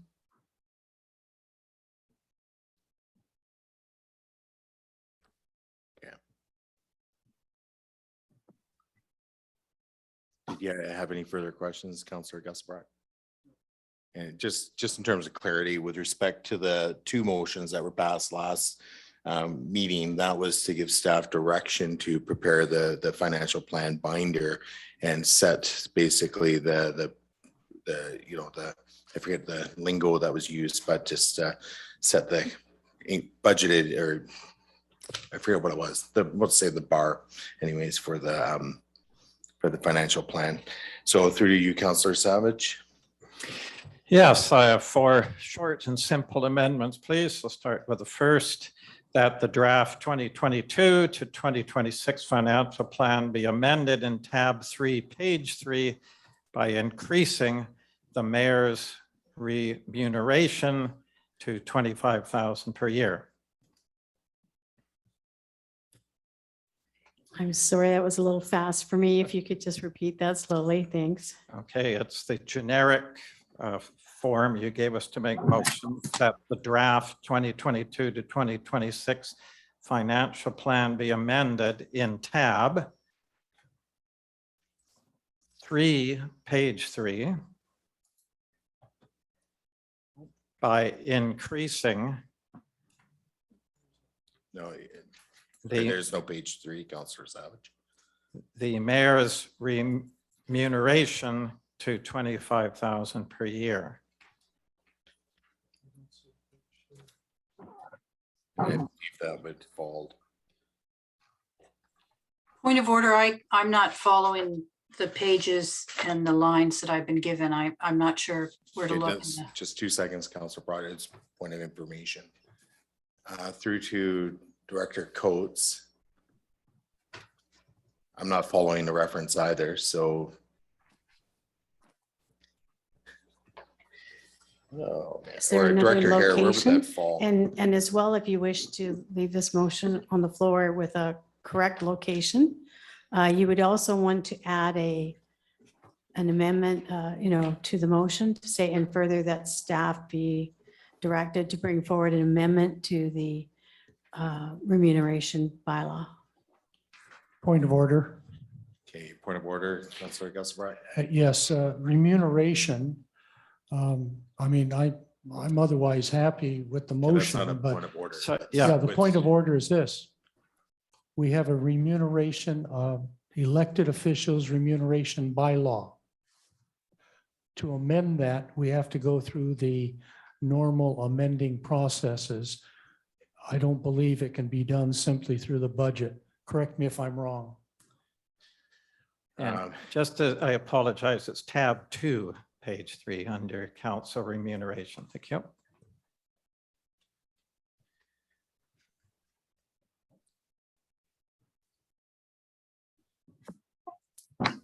So what we'll do is we'll get the amendment on the floor.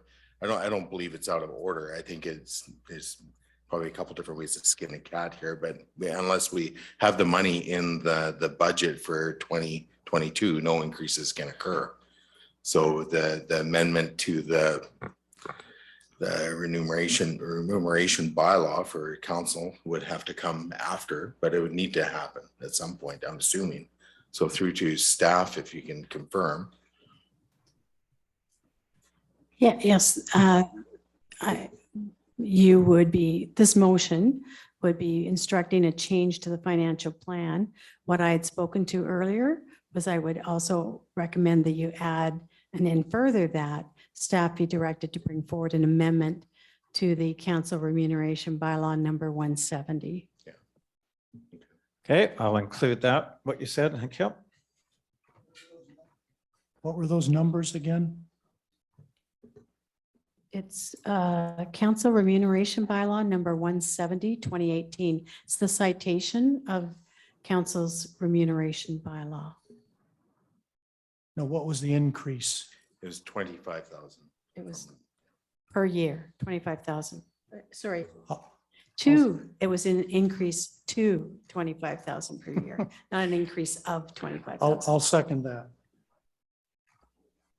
Okay, so for discussion on the amendment, so through you, Councillor Savage, and then the Councillor. Yeah, this one's very simple, but I remember clearly when this first came up in early 2019, this whole topic of remuneration came up because Bowen Island had just done a remuneration study, which mentioned Lantzville. So that meant we wouldn't have to do a study, and we were so long overdue for it. But during the discussions, it was quite obvious the mayor's salary was comparatively low. When you look at a list of other municipalities, the mayor is considerably more. I think he's around 19,000 to our roughly 13,000 now. And during these discussions, it was pointed out that, well, you do have your RDN salary as well. So that was a consideration at the time, but there's no guarantee going forward. And this isn't about the person, it's about the position. And so there's no guarantee in the future that the mayor will be guaranteed that. So I just think it's more appropriate that he's in the 25,000 range, just because with the mayor, you're pretty well on call daily for in case you're needed for various things.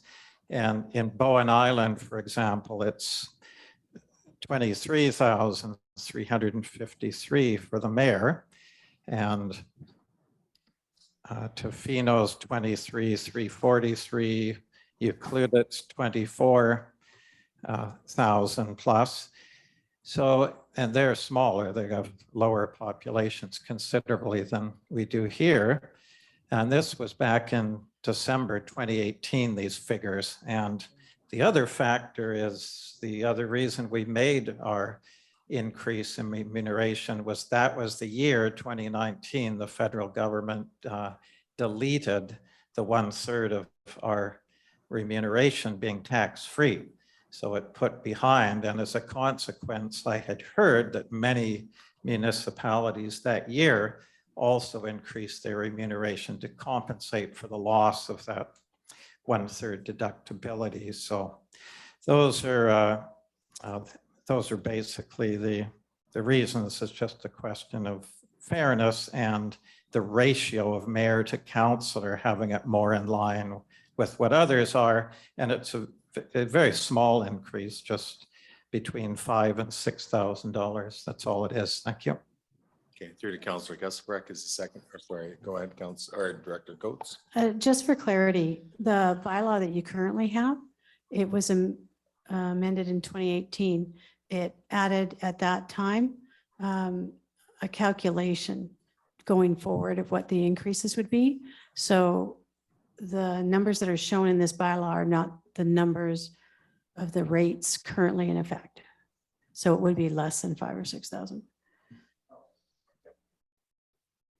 Okay, so through to you, Councillor Gusbrack. Nobody's going to jump from private industry to become a mayor, even of lovely Lantzville, for $25,000. Not only the mayor, but all council spend many hours, and I doubt any of us do it for the remuneration. The mayor has a difficult job. He's dealing with the public. He's going to public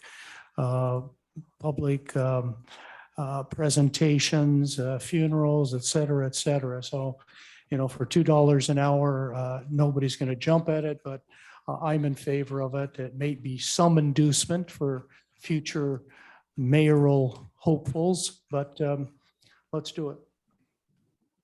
Okay, additional speakers. For myself, yeah, I had no idea, but anyways, I just kind of assumed that would be the wage it was going to be for the term.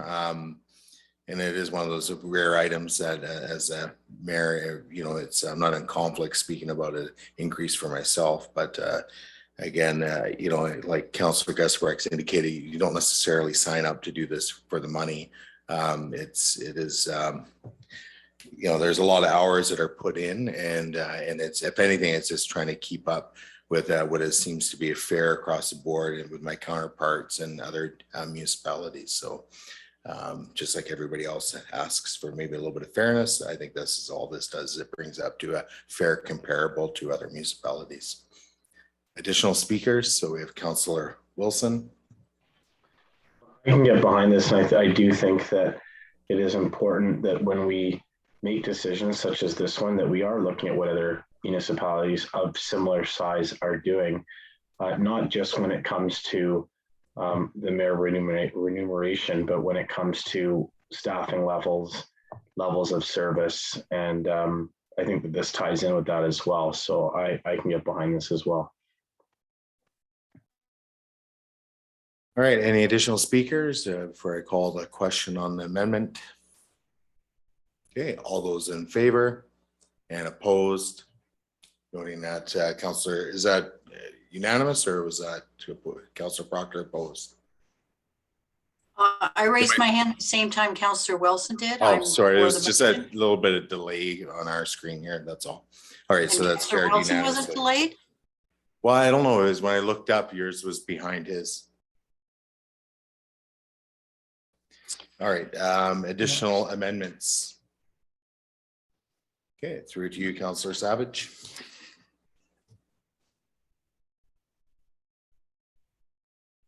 That the draft 2022 to 2026 financial plan be amended in tab 6 by contributing $5,000 to a new reserve fund for expanding the community water system, and that staff be instructed to create this reserve fund. I'm going to need it again, sorry. Okay, through to you, Councillor Savage, if you could just slowly restate that for Director Coates, please. Okay, it's the generic beginning that the draft financial plan be amended in tab 6 by contributing 5,000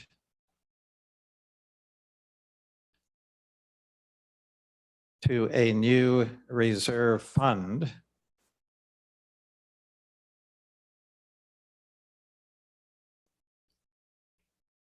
for expanding the community water system.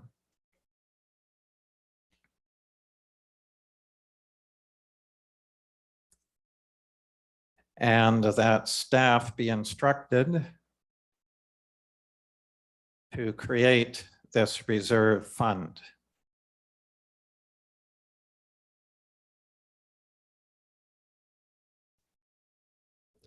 Sorry for clarity, is it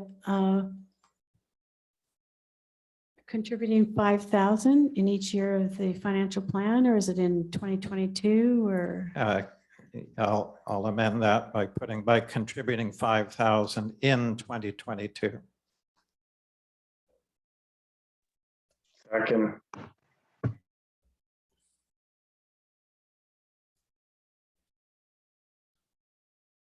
Yeah, it's seconded by Councillor Wilson. Got it all, Director Coates? And that staff be instructed to prepare this reserve fund, is that what? Yeah, thanks. Through to Councillor Savage, if you want to speak to your motion or amendment. Yeah, this is quite straightforward. We already have the Waterworks Replacement Reserve Fund, which can be used for water system expansion, but it's not solely for that, and it's usually is spent on replacement, not expansion. You'll see there's a fairly large amount this year being taken out of it. And the idea is we just have to start somewhere. The grant application to get water to the Winds service area have been turned down so far. There's been a number of them. So by creating a reserve, it's a starting point, and 5,000 is not much to start with, but in the future we can look at different ways to make it grow. For example, I know the Foothills MOU, it was talked about before, about the suggestion of a per lot cash amenity. And the idea was, or there was talk, this would go towards getting water to the Winds. And as a question to staff, please, with the district built water pipe, is it the case there would be latecomer fees charged to future subdivisions? Or is it done through connection fees, in which case the money goes to Nanaimo?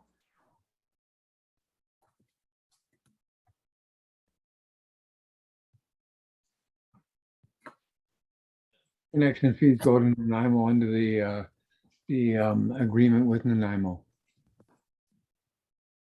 So the vehicle for latecomer fees are the connection fees then, eh? No. Latecomer fees are separate, but that has to be done by bylaw. So you would have to, council would have to determine what properties are latecomers and do it through a bylaw. Okay, thank you. And as a follow-up, would water DCs be permitted to be deposited into such a reserve, or do they need to be kept in a DCC reserve until spent on a qualifying project? They would have to be kept in a DCC reserve. Okay, thank you. That's about it then. It's just the idea of a starting point. So we're starting to build up Director funds for this. Thank Coates. you. Sorry, I might have missed the first part of your question or comment. Were you indicating for one of the water local area services? Because there wouldn't be latecomer fees. It's a local area service that's established by bylaw with a boundary, and any lots created within there automatically pay. And then if the boundary gets expanded, it's only done through a process where it comes to council. Okay, Director Coates, what Councillor Savage had asked is if there's latecomer fees, if the municipality put the water connections in.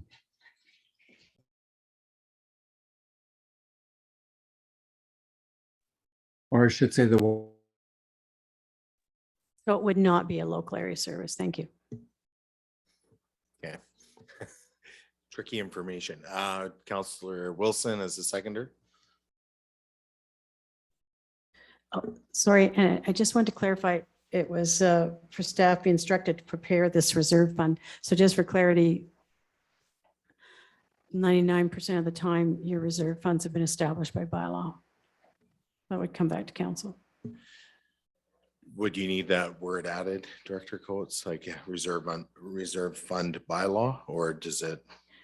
I think that would probably be Okay, good. I'll just, Start to prepare a reserve fund bylaw. How about that? so we'll just do it through unanimous consent of council unless anybody objects, just to add on the word bylaw to the amendment motion. So unless anybody strongly or anybody objects, we'll just do it that way. Okay. All right, so Councillor Wilson is the seconder. Other than it just being a good placeholder for this, I can support it. It's a good idea. Okay, any additional speakers on this? Okay, sorry, Director Coates. Sorry, I really opened a can of worms by mentioning the bylaw. So usually the instruction, we'd have some instruction in relation to how the bylaw would be structured, like when would contributions happen, where would the money be coming from? I mean, we can bring it forward to you as a bare bones bylaw that just says there's a one-time deposit of $5,000 in the financial plan in that year, but normally the other reserve funds have a descriptor in them of whether it's that much, you know. Well, I think CEO Campbell is a bit of a wizard when it comes to creating bylaws, and we've had a lot of them over the last term. So Your Worship. whatever we could. Yes, go ahead, CEO Campbell. Now, what Director Coates just said is exactly right. We would need to have, how do we raise the money? How often do we put it in? All that has to be in the bylaw itself. So through to, I guess, Councillor Savage, would you want an annual contribution of 5,000? I think that would probably help the motion. Yes, I do hearken back to the property acquisition bylaw we did.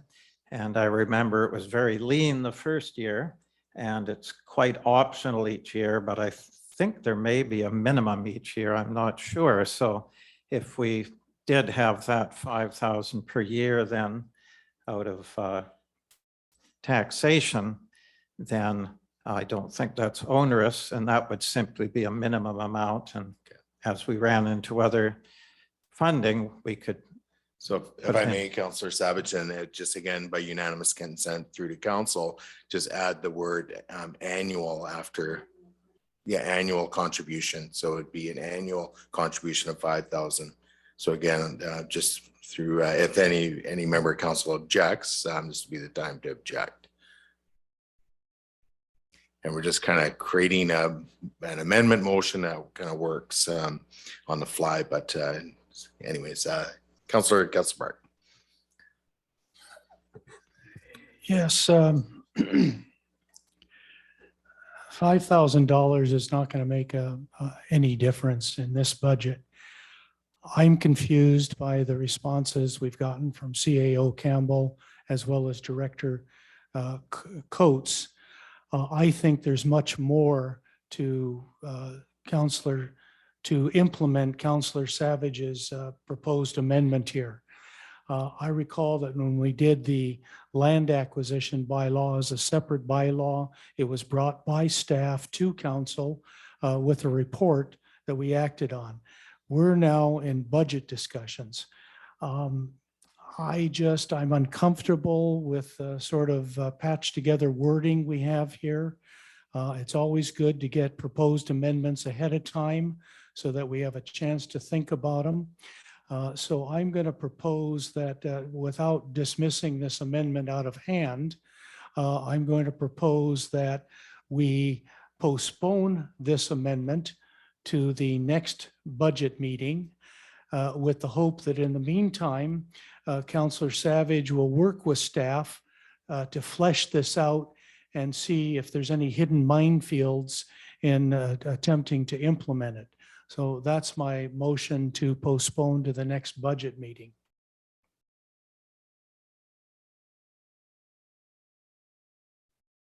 Do we have a seconder to the postponement?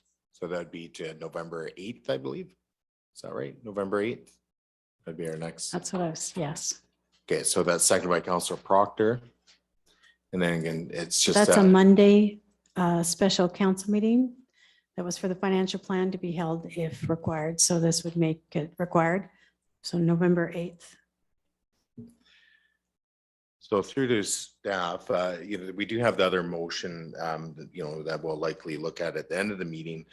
Do we still need to have that the next meeting to review the amendments, or can we not have all the amendments just come back at a later date to I think the November 24th date? Well, the practice has been to try to get the financial plan to a point where you're closing off your amendments so that the one that goes out to the public is in its, further along in its preparation. So it would change our timeline if you don't have the meeting on the 8th, if you want to make amendments.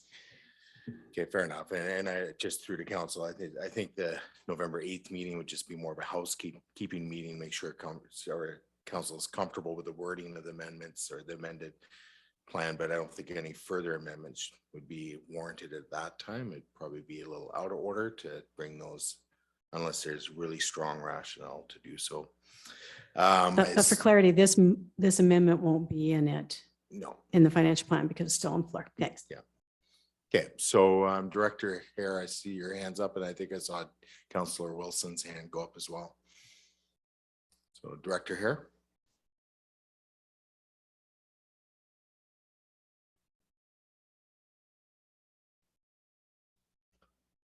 You might be muted. Sorry about that. No worries. So if I was just going to ask if I could make a suggestion, if council wishes to have given the amount of this contribution, we could add a $5,000 contribution provision to a new reserve without a reference to the reserve fund bylaw at this point in time. And then council can have future discussion on the creation of the reserve, the way it should be created if we want to create a reserve at a later time, because we've got the entire year.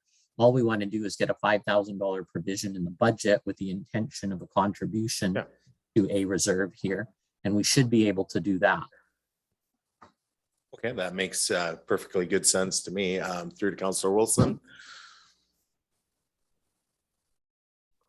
I was just hoping that we could, for just one item, I was hoping that we could avoid scheduling another meeting. So I like Director Hare's suggestion.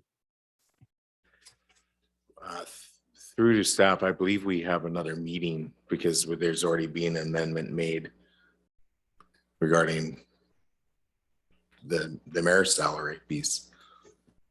So just for clarity, if you're making amendments tonight and you're finalizing amendments, then it goes to Director Hare. He puts it into the financial plan. And then if there's no desire to vote on more amendments on the 8th, you can just, the next meeting would be the one on November 24th, when you present it to the public.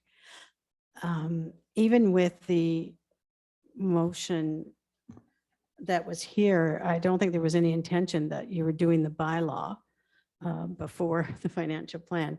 But the situation you have right now, and I guess we're kind of getting off topic here, because the motion that's on the floor is to postpone to November 8th. So there's a motion on the floor. Although was there a seconder? I didn't hear you call Yes, that. Councillor Proctor, I believe, seconded that one. Point of information, I'm still not clear if we are going to, if at this point, without this motion that's just on the floor, are we going to have a November 7th meeting? Will a November 7th meeting be required? November 8th? No, it would not be required without this motion to refer. Okay, thank you. So suggestion just to vote it down. Yeah, look, let's move on. I'm happy to withdraw my motion to Okay. postpone, and if it's just putting a marker in there, let's do it and get on with it. We'll just do it by unanimous consent then to withdraw the motion on the floor. So unless anybody objects, this would be the time to do so. Okay, so the motion's withdrawn. Okay, So now you're voting on the main motion, that the financial plan be amended in tab 6 by contributing $5,000 annually. annually to a new reserve fund for expanding the community water system, blah, blah, blah, blah. Okay. Okay. All right, any further questions, debate on this, or can I call the question? Okay, I will move to calling the question. All those in favor, opposed, that's carried unanimously. Okay. That takes us on to any further amendments. Okay, Councillor Savage. All right, this is my last one. Very simple. That the draft 2022 to 26 financial plan be amended in tab 3 by postponing the hiring of a planner until 2023. Okay, do we have a seconder to that?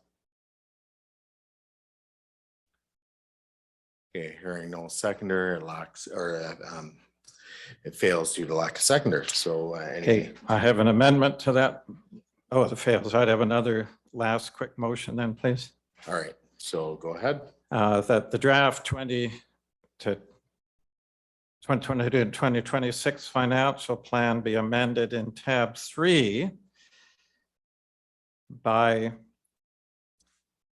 adding the hiring of a second public works position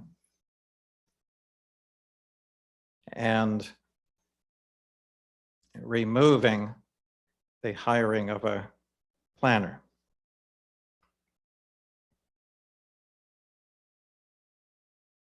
Okay, I'll second that one purely for discussion purposes at this point, but go ahead, Councillor Savage. Yes, basically what it is, we'd be hiring 2 public works people for 2022, and then doing the hiring of a planner in the next budget where it would happen in 2023. And the idea of this is throughout our budget since we started, there was the recommendation to have these positions spread out. So one would be in 2022, one in 2023. However, I think we're all taking it very much to heart that the assets we do have, it's very serious that they're maintained. And we heard from Director Spears about that. And maintenance just doesn't mean, looking after lawns and potholes and roads and so on. There's some very important infrastructure, especially with 2 new reservoirs now and the pump stations and so on. It would be a shame if they're not maintained as much as they should be, so they deteriorate unnecessarily. So So that's why I'm looking at that this is just prioritizing things. And I see the absolute top priority now is to have public works, plus it's a lesser amount of money, $106,000 versus in the neighborhood of 80,000. And so it's just prioritizing where we really have to take this seriously, looking after our infrastructure. And that I think we're fine for another, just waiting another year for the planning position. After all, it wasn't too long ago we had a contracted planning position, not a full-time or hired position. So now that we have a full-time planning position, I think it's enough for now without a second planner. So that's the idea of it. Thank you. Okay, Director Coates. If I could just get a repeat on the motion, I just want to make sure we've captured that. Yeah, just if you can just restate it. That's Councillor the Savage. draft 2022 to 2025 financial plan be amended by in tab 3 by adding the hiring of a second public works position and removing the planner position. And what year was that, those things happening in? That's for 2022.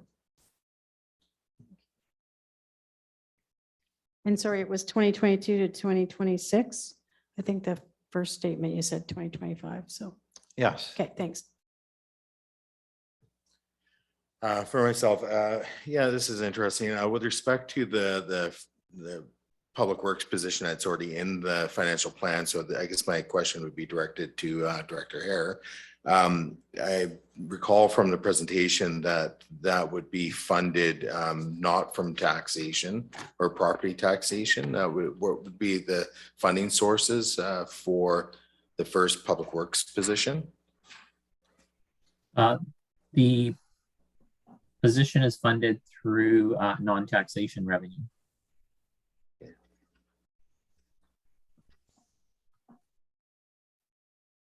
I somewhat agree with what Councillor Savage has indicated. It is about setting priorities in terms of staffing within the municipality, and you know, as a member of this council, I haven't heard of any complaints from the building community or residents with respect to how quickly things are moving through our doors here with respect to the building applications and so forth. And I know within the region that is not the case. Significant waits and magnitude of months, not maybe a couple weeks, as typically experienced here. So I don't see the service necessarily sliding to the point where we need to be seriously addressing it. Obviously, we want to maintain great levels of services for our residents and for the building community, but while at the same time, you know, we have been keenly aware of how understaffed our public works has been over the last number of years, and ultimately, if we are making the tough decisions, or if we're going to make the tough decision and go and say yes, we're going to go ahead with it. A lot of residents will consider a lofty tax increase. I think having two public works would likely better serve the public than increasing staffing in the planning department. So with that being said, I can support the motion. And again, like I do believe we need to look at building services and keeping the staffing up. But until we start falling off a little bit in that department, and there's significant issues as we're hearing from other areas, then I can support this motion. So additional speakers. So we have Councillor Gusbrecht and then Councillor Wilson. Yeah, I can't support the motion. We've actually hired 2 new public works positions in the last 2 years. Yes, they're still understaffed, and I hope that we can address that in the next year. But maintaining our assets is not simply cutting the lawns. It is bringing in revenue through the new development. We know that there's new development. We're not out looking for it. It's here. It's knocking on the doors. And as the mayor said, surrounding municipalities have big problems with addressing development applications, permits, inspections, et cetera, et cetera. We are lucky so far that we don't have a backlog. Don't forget, besides DCCs, which we collect on every new lot that's created, when the owner goes to build a house or the developer builds it himself, the planning department charges a fee, a 4% fee based on the value of the permit being applied for. For example, if I want to build, put in $100,000 addition and I apply for the permit, there's a $4,000 fee that goes to the district. And please, Director Young, correct me if I'm wrong on that. So this is additional revenue that's coming in to pay for these positions that we've hired, to pay for other operating expenses, to assist. So I'm happy to leave the financial plan the way that it is. This has been prepared by staff, recommended by staff, with the rationale given to us by the Director of Finance. So I'm not prepared to monkey with it at this point. Yeah, Councillor Wilson. I think that also too, when you, I can't support the motion because there's also a lot more to consider. I believe that if we are also going to hire more public works, that's going to also mean that we all of a sudden need to buy more trucks so that they can actually fulfill the jobs that they need to do. And also you have to remember there's a training component, and bringing on more people is more people to train. And it is hard to find people right now that are competent and reliable. So I think, the challenge will be to find one good public works employee that's going to work for our district. I also would like to hear from either CAO Campbell or Director Young as to, just what things are like within the planning department right now, and why they have recommended the hiring of this position. I've heard it before, but I think it's important that, we hear it again. Or I see Director Hare has his hand up, so maybe he wants to answer. Okay, go ahead, Director Hare. Thank you. Through you, Your Worship, through Councillor Wilson, I wish Director Young had been on the call, but I'll speak on his behalf. So in the report that I had written to Council, it identified that the new planner will be responsible for current and long-range planning, assisting with building inspection services, assisting with bylaw compliance services, economic development, parks, trails planning, and implementation of special projects. And the position is required in order to meet basic service level expectations for planning and community services. We've experienced a significantly increased number of planning application and inquiries from current Lantzville landowners over the several past years, and it's been a compounding issues. And so over the past 2 years, we've employed a full-time economic an economic development officer, which was funded through grants. And so we've actually lost that position. So there is a high demand for service in the planning area. And in the short time I've been with the municipality, if I can share, Director Young is doing an amazing job at managing his department. And my observation, if I had to look forward, is there is way more work than one person can handle in the planning department.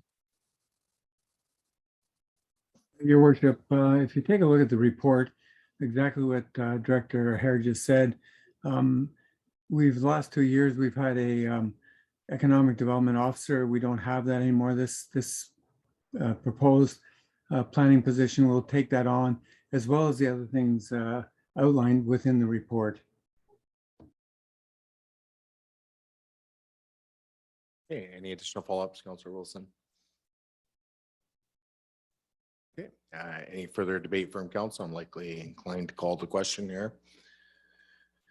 All right, so I'm going to move to calling question. All those in favor and opposed. Noting that Councillor Gusselbrecht, Councillor Wilson, Councillor Proctor opposed, the amendment fails. All right, so if you can, staff, please put the motion from earlier back up on the projector. That'd be much appreciated. And Councillor Proctor, I see your hands up. Do you have an amendment to suggest, or is this in relation to the motion that's going to come up? I just wanted to make the motion. Should I read it? Well, if you're able to, I don't know if you can you see the one we have on our screen? I can see it, yeah. Okay, perfect. If you want to read it, go ahead. That the 2022-2026 financial plan based on information provided to council at the October 13th and October 27th budget meeting be presented to the public on November 24th and subsequently to council for first 3 readings. Okay, so we have that seconded by Councillor Gusselbrecht. Discussion on the recommendation, and again, just sticking to the recommendation, not getting into too much rehashing of the nitty-gritty details. I don't have any nitty-gritty to give. I don't have anything else. Okay, so Councillor, okay, and through to the secondary, Councillor Gusselbrecht. Nothing more, thank you. Okay, and through the rest of the council. All right, so hearing none, I will move to calling the question. All those in favor and opposed, noting that Councillor Savage is opposed, the motion carries. And I believe that concludes our agenda. So unless there's anything further from council, okay, hearing and seeing none, I will declare this meeting adjourned. Thank you, everybody.